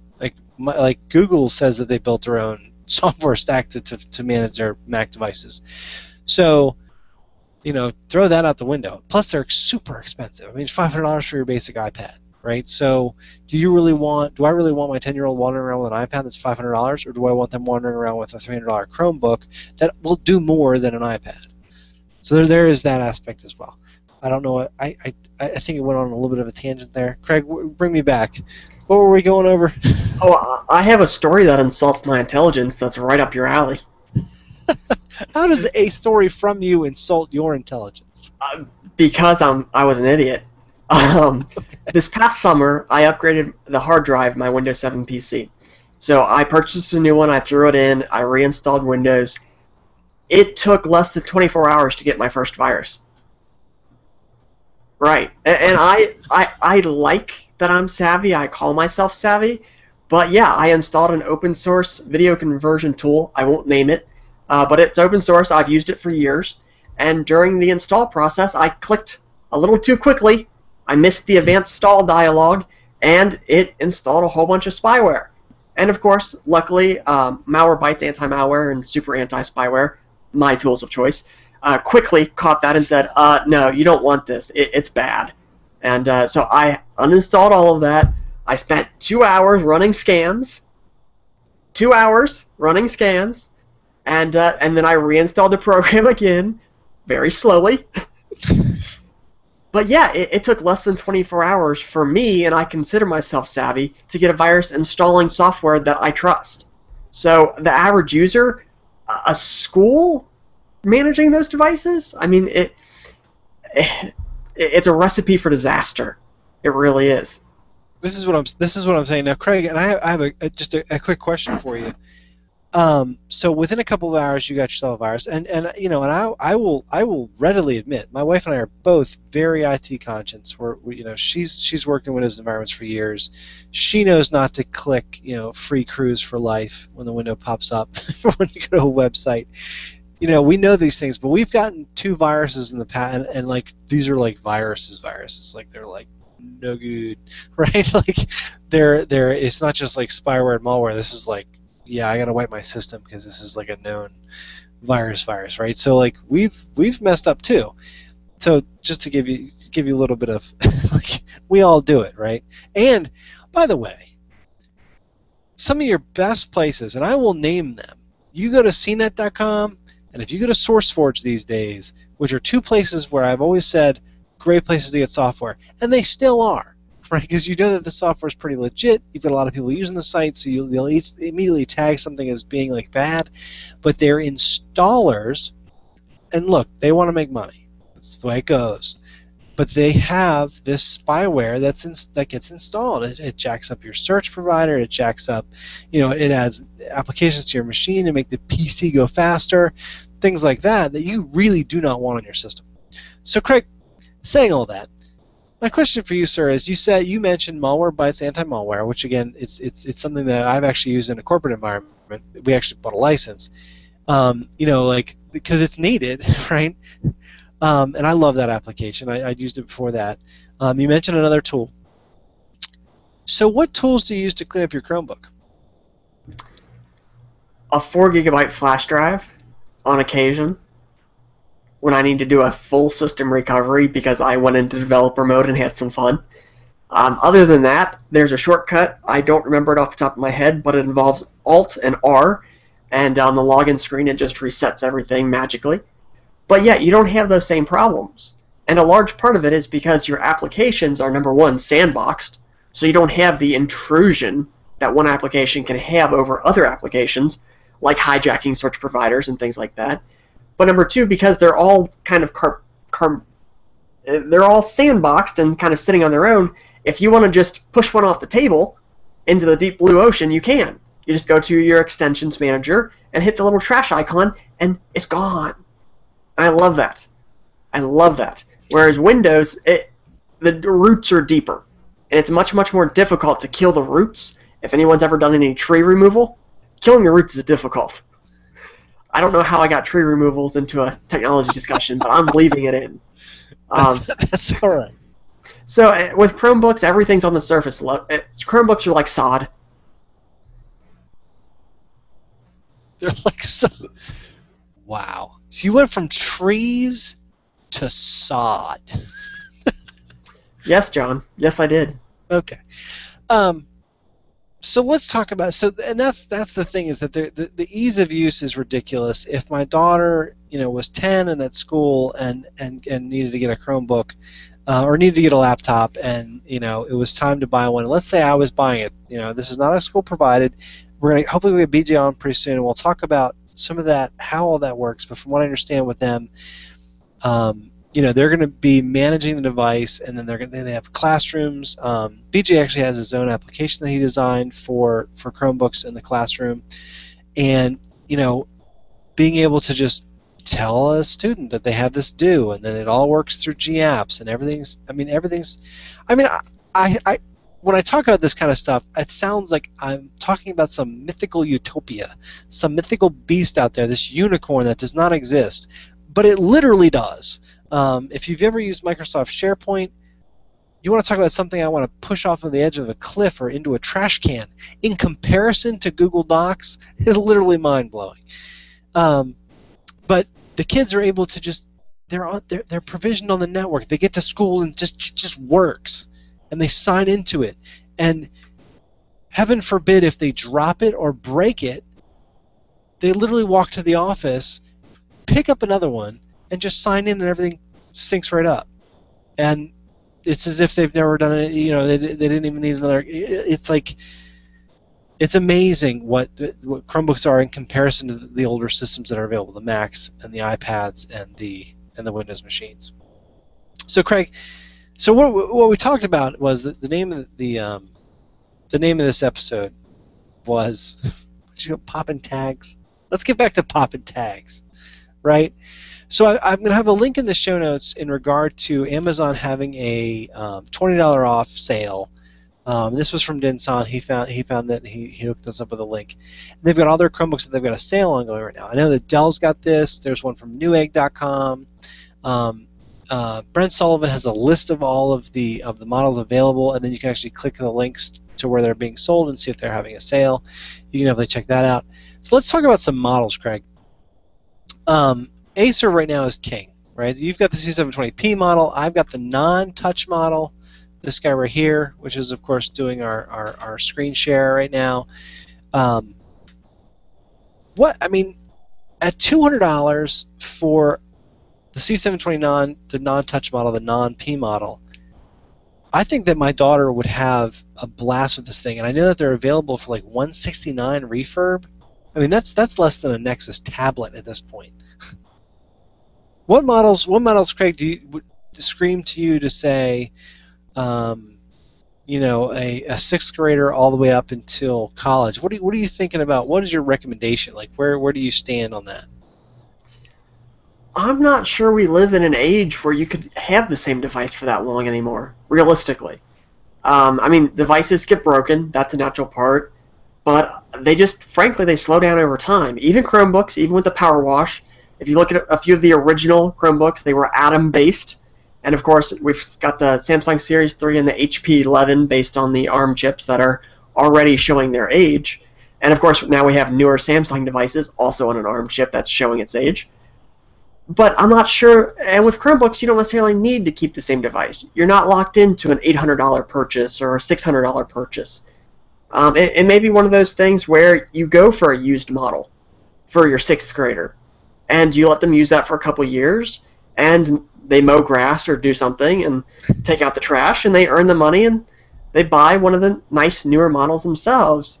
That's how I bought most of my electronics as a kid. I mean, the Nintendo DS wasn't cheap, I'll tell you that. As for right now, the best value models, Acer C720 still holds up, I have to say. The processor in it still holds up, even against the Bay Trail devices. Other than that, I don't have a lot of hands-on experience with a lot of them. I've heard the HP 14 is a great device, but it's a little big for my taste. But if you're looking for something that's about 14 inches, it has the same internals, so speed-wise it should be about the same.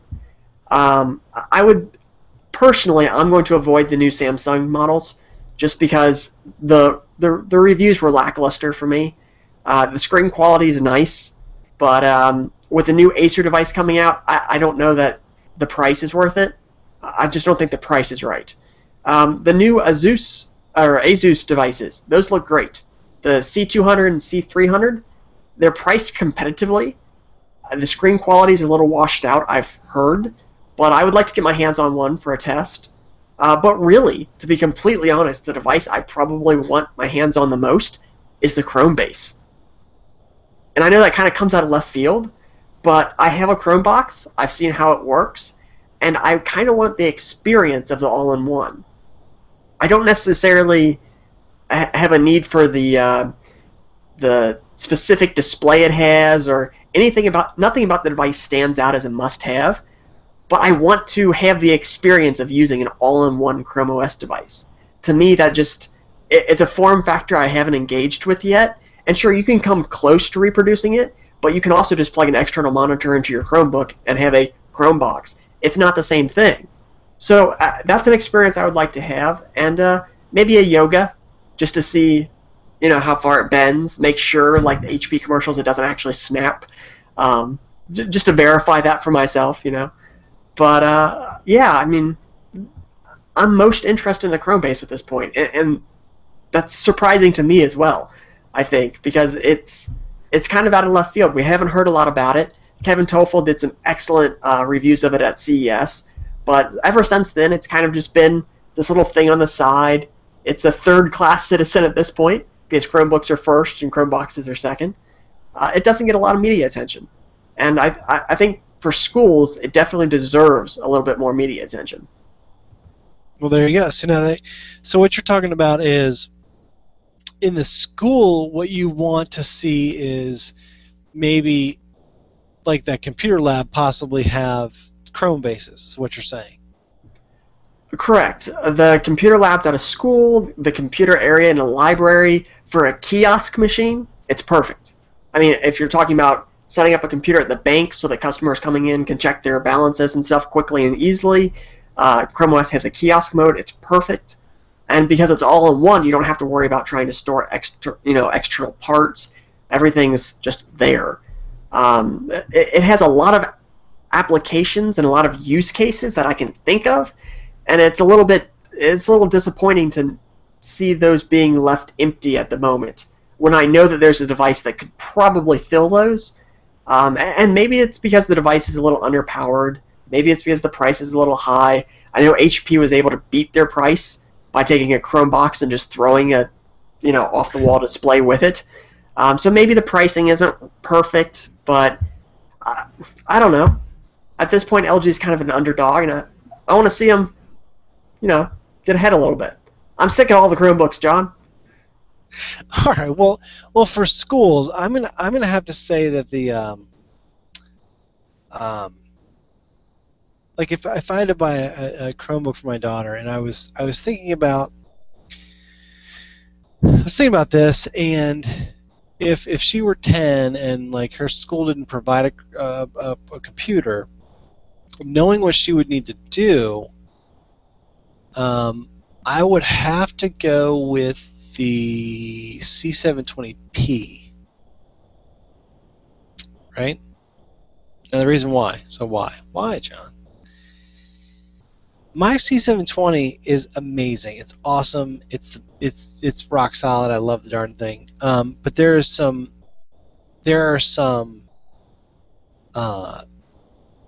structural things that come with the P. And Craig, I don't know if you've seen this, because I don't know if you worked with the non-P model very much, but that piece of glass actually gives you a little bit more protection than you think it would, because the back end of the C720 is actually like pretty flimsy. So like when you press on it and then you press on the whole unit as a whole, you'll get like these key marks on the screen. And on the P model, you've got the glass that prevents some of that kind of damage from happening. And when you're throwing it into a bag all day long as a kid, you're going to get some wear. I think that BJ talked about the Dell as being, because they have like these, Dell and some of these other companies, they're going after like this ruggedness.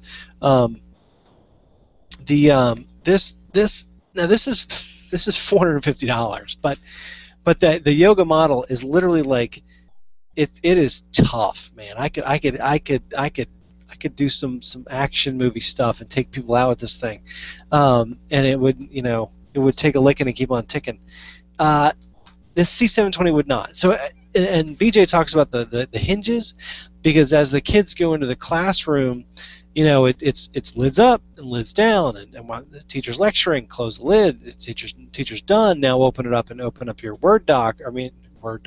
Look at me. Open up your Gdoc and get type something out, or let's all head over to Wikipedia. And then it's lids down time in your next class. So I mean, like, that hinge is going to get used a lot. So I think it would be the C720p for my daughter, but with BJ's recommendation, then I would go with the Dell. So that's kind of where I'm at when it comes to recommendations of which one to purchase for yourself or your child when it comes to getting her done there for school. Now, when it comes to like power and performance, Craig, I don't really care, because when it comes to a 10-year-old, I can say this about the Bay Trails. I went to the one website that they talked about in the NVIDIA thing, where they talked about, it's called darn it, I can't remember the name of it now. It's the body. It's the going into the body and like looking at the pieces of the body in 3D. What was that called? Hold on. Hold, please. But Craig, when it comes to the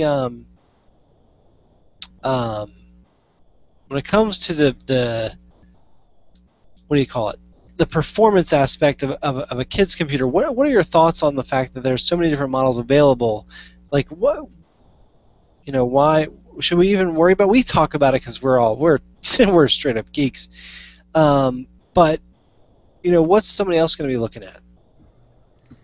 My recommendation would be to hit the middle of the road.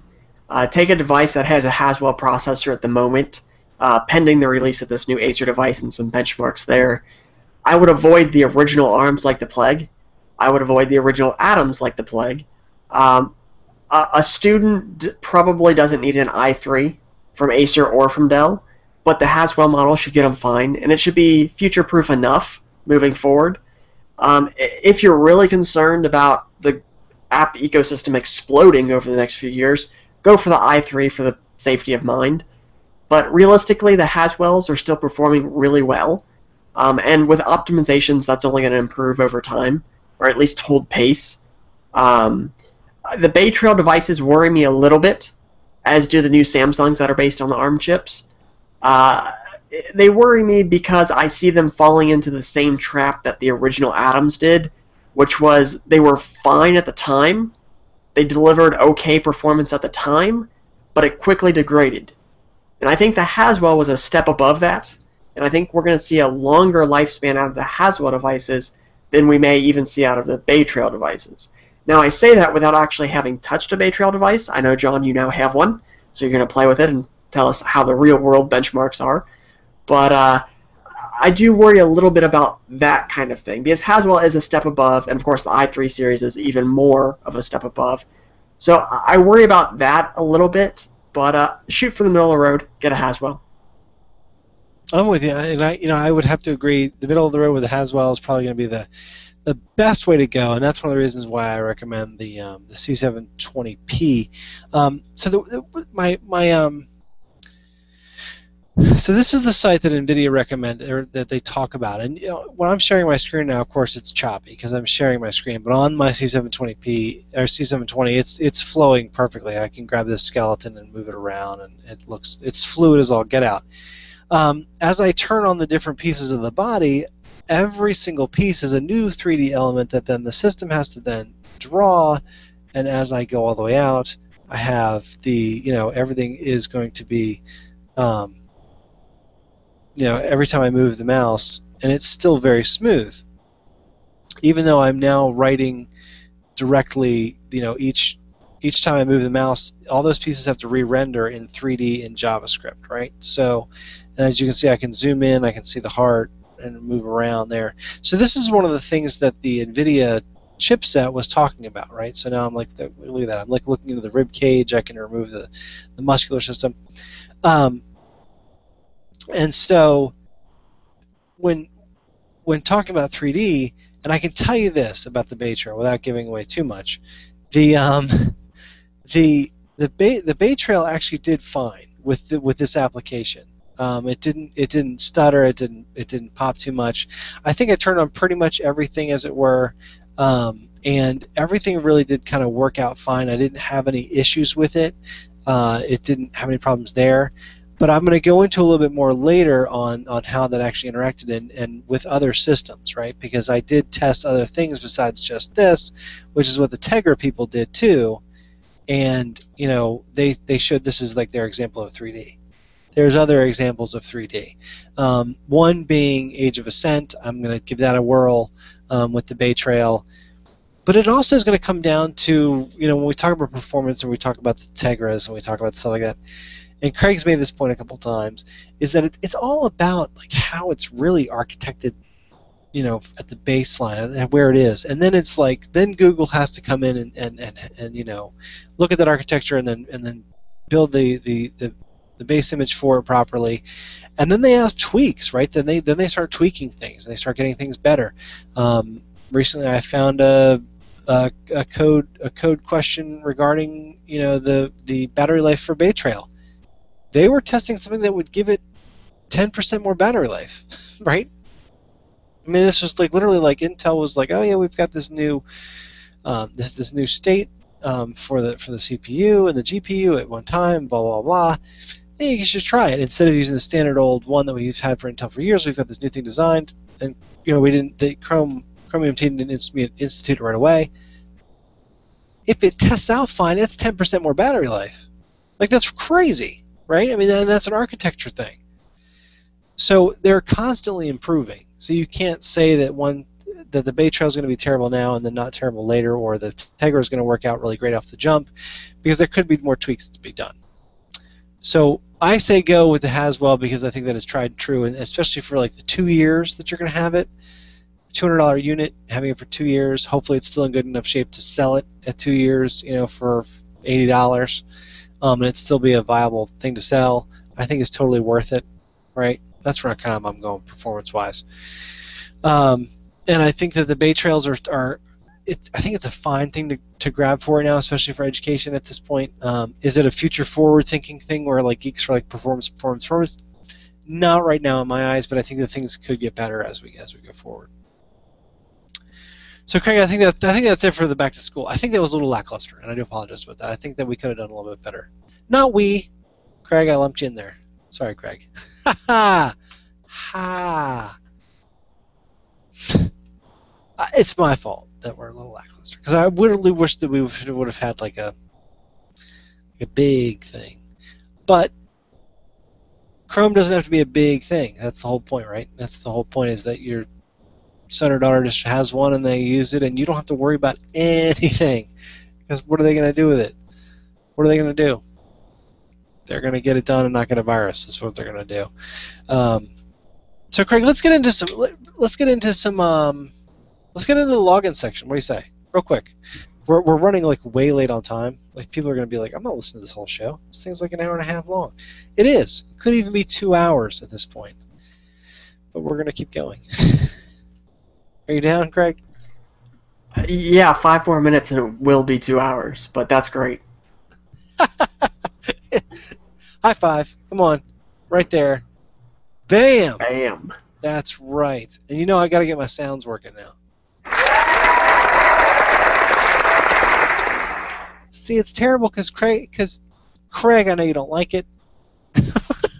James, I know, always gives me like a little rah-rah, like, get on with your sounds.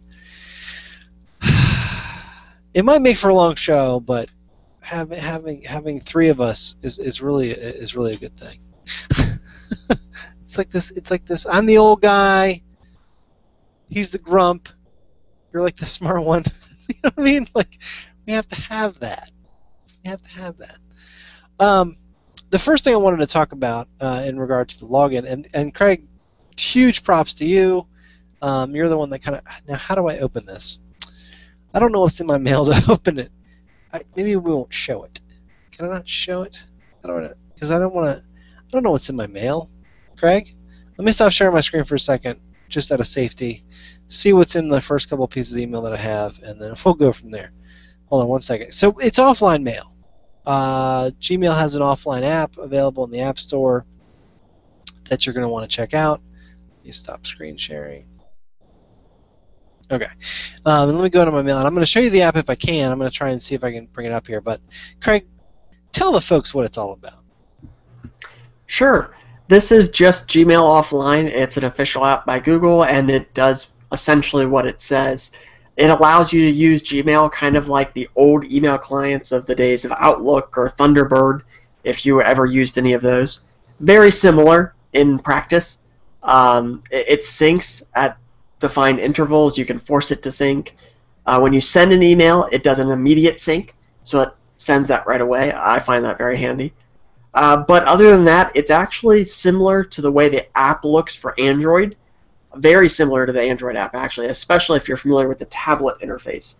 But, yeah, I'm trying to force myself to use it. When I was away on vacation, I was without internet access for a long time, much longer than usual. So I was looking for a way to be able to go back and search my emails and reply and catch up while I was without internet. And, of course, the Gmail interface on the web is lackluster for that. So I installed this app, and I started playing with it. And it works pretty well. It takes some getting used to. If you have a touchscreen device, you'll find it is a little bit easier to use than if you don't have a touchscreen device, because some of the buttons are laughably large, like the reply button. It's got to be 200-300 pixels wide on my screen right now. It's kind of laughable. But it's easy to navigate. It's got a couple really neat-looking animations. When you select multiple email conversations and delete them, they fly off the screen. It's neat-looking.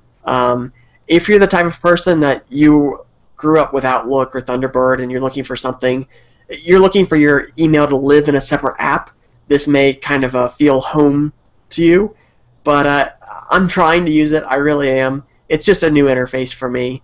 And all my shortcuts are gone. So I'm finding myself a little bit slower to get around, but hopefully I'll grow to love it, because I do like the idea of being able to access my emails offline. Totally. I totally agree. So using it offline, I love it. By the way, if you've ever used Outlook or Thunderbird, I live in Outlook. Like, Outlook is like what keeps me going at my work. Like, it has to be, like, because it's my appointment booklet, it's my email, it's my tasks. I don't really use the tasks that much. And then Thunderbird, I've I used Thunderbird maybe like 5 or 6 times, and then I was like, nah, because I was using it to pull Gmail mail in, and I'm like, I'll just use the web. And that's no offense to Thunderbird, because Thunderbird is actually a very extensive application. But let me see if I can show this to you real quick. So, like what Craig said, and let me see if I can like scroll. Let me go to like promotions or something. Like one of those folders that has nothing but junk in it. Let's see here. Harbor Freight Tools. This will work. No, wait, not that one. Okay. Okay. All right. So, yeah, that'll work. Okay. So I'm going to show you my screen. And so you can see it. And then you'll see what this looks like. Because it's actually pretty neat. Let me see here. Let me get this up here. Hangouts. Show screen. Totally like looking at the inside of Practical Chrome and how it all works. How it all comes together. So this, well, that's me. That's not, you don't want to see that. So this is the interface itself, right? So you have like, you go through and if you had a touch screen, which my C720 is not a touch screen, you can see how these icons, and Craig and I had this conversation, and I totally think that they were going touch here. You can see that like the I can scroll it's got a nice reading pane. You know what I really like to look at, Craig, is I wonder what this does when you flip it. Like, just like on the iPad, like when you flip it, it's going to change. It's like, is it just going to be just the list, and then when you click it, you go to a reading pane with like a big back button? Ooh, that's a question. I don't think it'll work that way because of the way the app's designed, but it might be responsive that way. It's worth a try, and I can see John in the little window down there. He's going to give it a try and report back. But if it did work that way, that would be very similar to the way the Android app works, which would be pretty cool in my opinion. I like the idea of apps that are truly responsive across platforms. And I know John does too. I love responsive design. It's like my bread and butter. All right, so let's just see what happens. So I've got the, of course, now I got to go over to, which again, totally touch based. All right, so here's what we've got. Now this is going to be like some weird test. Right. So here I've got it open in landscape. Wait, let me switch back to the other screen. You have to be able to see me. Okay, so here I've got it in landscape, right, which is the same thing that you're looking at on my other screen. And then if I rotate it, it does not, which is interesting. I would have totally expected them to do that. It is worth noting that you can click the little space between the two panels and resize them. You may have to use a mouse for that one, John. No, it's Craig. Precise. No. What if I... Now you're pinching to zoom. I know. Yeah. But you can resize the panels. I do that all the time. Okay, so you can resize the panels. So that's it. That's pretty cool. I wonder... See, that's kind of... Ooh, look at that. Look at that. Ooh, look at that. There's a little bit of a... That's a boo-boo right there. So you can't see the settings wheel is now like outside of its zone there and drop down below the done button. Take a screenshot and send feedback. Craig, I don't know how to take a screenshot in this mode. I don't know how to. Isn't there on like the dev channel or something? Isn't there like an option to like take a screenshot out of the settings panel? Like more tools. Wasn't more tools supposed to have a take a picture shot? It did at one time, and then it disappeared because they couldn't figure out how to get the user experience correct. Because when you selected that option, the settings window was still in the screenshot. So they were trying to work out if there should be a delay. Wait a minute. Like that. let's go to our great friends over at Snagit and take a screenshot. Wait a minute, that's not what I wanted. Snagit. All right, well I'll work out that. Oh, there it is. Okay, so it did it. So then I go here. No, here. Gmail promotions. Yeah. Don't they always say don't do this kind of stuff live? Yeah. Anyway, all right, Craig, I will take a snap. You're right. I should take a snapshot of that and try and visible.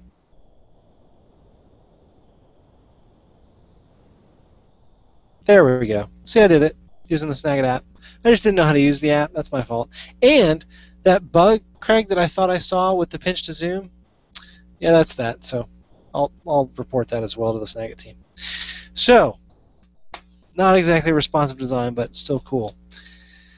Gotta love a live show. And I'm not going to cut any of that. I don't modify the MP3. That's coming to everybody, baby. All of that stuff you can't see. Okay. So, all right. So that was a pretty cool app.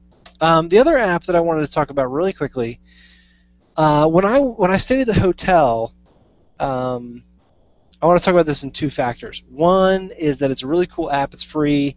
It's from OMG Chrome. Joey found it and wanted to let everybody know about it, and I thought it was actually a pretty cool app. When I'm in the hotel, I do the ambient sounds thing, right? And what I do is I with my phone, I'll tell you that in a minute.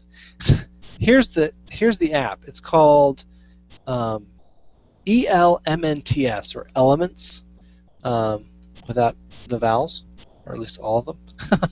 And when you open it, I'm going to show my screen now. When you open it, you can actually go ahead and click the sound, and if I turn up my sound here,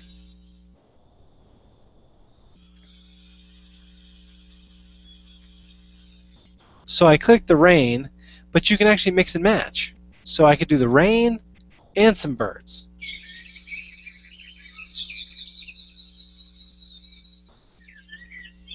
Cool, right? And then Joey mentioned this one, which is not working. Oh, wait, no. There we go.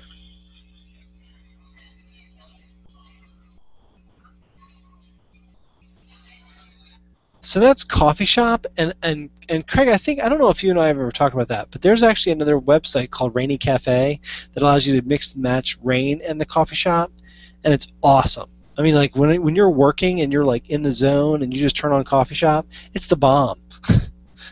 Have you ever done that? No, I usually have other music in the background, not ambient noise, but actual soundtracks. I'm with you, but what I did was when I'm at the hotel, I always have the rain. I use the rain just because you've got the air conditioner blowing, you've got other things in it. At my house, we still have a baby monitor in the kid's room, even though she's almost 3. And she has a sound machine in there doing the ocean waves. So like that comes through the baby monitor. So like literally, I put myself to sleep by my baby's like natural sounds machine through a baby monitor, so it sounds like terrible. Just sounds like constant, just terrible. That was an excellent effect. But what I wanted people to know about was archive.org, which is actually our hosting provider for Practical Chrome for our MP3s, but they also offer a lot of Creative Commons things and things where you can download them for free, songs, things like that, as well as these sounds. So I actually have one of my bookmarks is rain, right? So it just downloads the MP3 from archive.org, and now you can hear I got the rain going, right? So, and also Rainy Cafe. So I wanted to show you the app, but also Rainy Cafe is also available at rainycafe, I think, .com or .net. And then this really cool little app called Elements is really neat for the sound. So if you want to just kick it on, it's missing some things like snooze or a sleep timer, like a sleep timer, so that when you go to bed, it's not going to be continuously playing all night, things like that. But pretty cool, pretty cool. Craig, anything else, sir? is there anything else you could think of to wrap up this long 2-hour episode of, of Practical Chrome? I think we've covered a lot of material for being off air for as long as we were. We did. You're absolutely right. You're absolutely right. I agree. Craig, you've been away for 5 days. Not like you were like off the radar or anything, but then you've been off the show. Is there anywhere people can find you on the web and all the amazing things that you do out there? Sure, they can find me on Google+. I use my real name, Craig Tumbleson. Or they can find me at chromeup.com, where I am constantly updating the device comparison tool, the device pages, and everything else the site contains. There you go. It does have the comparison tool. The comparison tool is the bomb. You got the wallpapers. You got it going on. You got it going on. Me, John Oliphant. You can find me at practicalchrome.com. If you want to send some feedback to the show, John at practicalchrome.com. Or if you want to go to practicalchrome.com and then click the contact link, you can definitely send an email or check us out on G+ there. Of course, we have YouTube, Practical Chrome. We have the MP3. So if you want to subscribe, hit the site, hit the subscribe button. There's a little MP3 button. Boom. Bob's your uncle. Then you're listening to it in your car. You'll be able to get all of this awesomeness that is me and Craig in this episode, and then me, Craig, and James in all the other episodes. You can pull all those down. We've been doing it now this is our 34th episode. We're going strong. Keep it going. Next week's going to be another big episode. Check us out again next Tuesday at 10:10. Hopefully we'll have James back, and we'll all be healthy and wealthy and wise and ready for another episode of Practical Chrome. Craig, thank you so much for joining me again, as it is every week. I really appreciate it, and also putting up with my my lack of preparedness.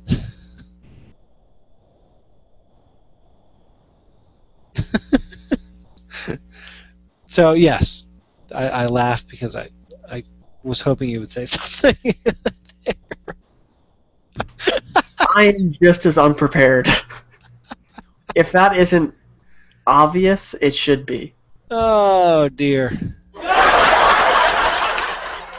I love my sounds. So everybody, again, join us next week at 10:10 Tuesday night. Next week, I don't know what the show's going to be about, but it's going to be a killer one. And then the week after that, is it the week after that? I'm in Reston again at the Holiday Inn Express. And then the week after that, I'll be in New York. So we're definitely we're a little bit on the road here. I'd like to do a feedback section. So it'd be cool if you do have like a question or a concern or comment or just want to like mention something about the show. We had this one question that was great from a viewer, and of course I don't have it in front of me. But the question was, they have an HP 14 without the T-Mobile, and there's no SIM card. How easy is it to jump onto a 4G network? And I have still yet to do the research, so I'm going to find that out for you, unless you know. But I think that basically it's just that as long as they're with, you can either go with T-Mobile or any other HSPA provider. I think they should be able to just get a SIM card and jump on board, but I'll have to double check that. Unless Craig knows. Craig, do you know? Double check the process. I know AT&T is compatible in most areas, but double check, make sure there's not an actual command you have to do or something to flip. I know switching the Samsung Series 550 in order to switch between the Verizon CDMA network and the unlocked GSM network, you had to run a terminal command in order to flip it. But it had a dual modem. I don't think the HP 14 does. Yeah, neither do I. So that's going to be one of those kind of little catches there. So I will leave the research and get back to you. And what I'll do is I'll give it to everybody next week. Because what if you do buy an HP Chromebook 14 from somebody used and you don't have the T-Mobile for life anymore and you want to jump on that? So definitely we'll find that out and get back to you on that one. So everybody, thanks again for watching, and you guys have a great rest of the week. We'll see you next week. Again, thanks, Craig. Have a good week, sir. You too, John. You betcha.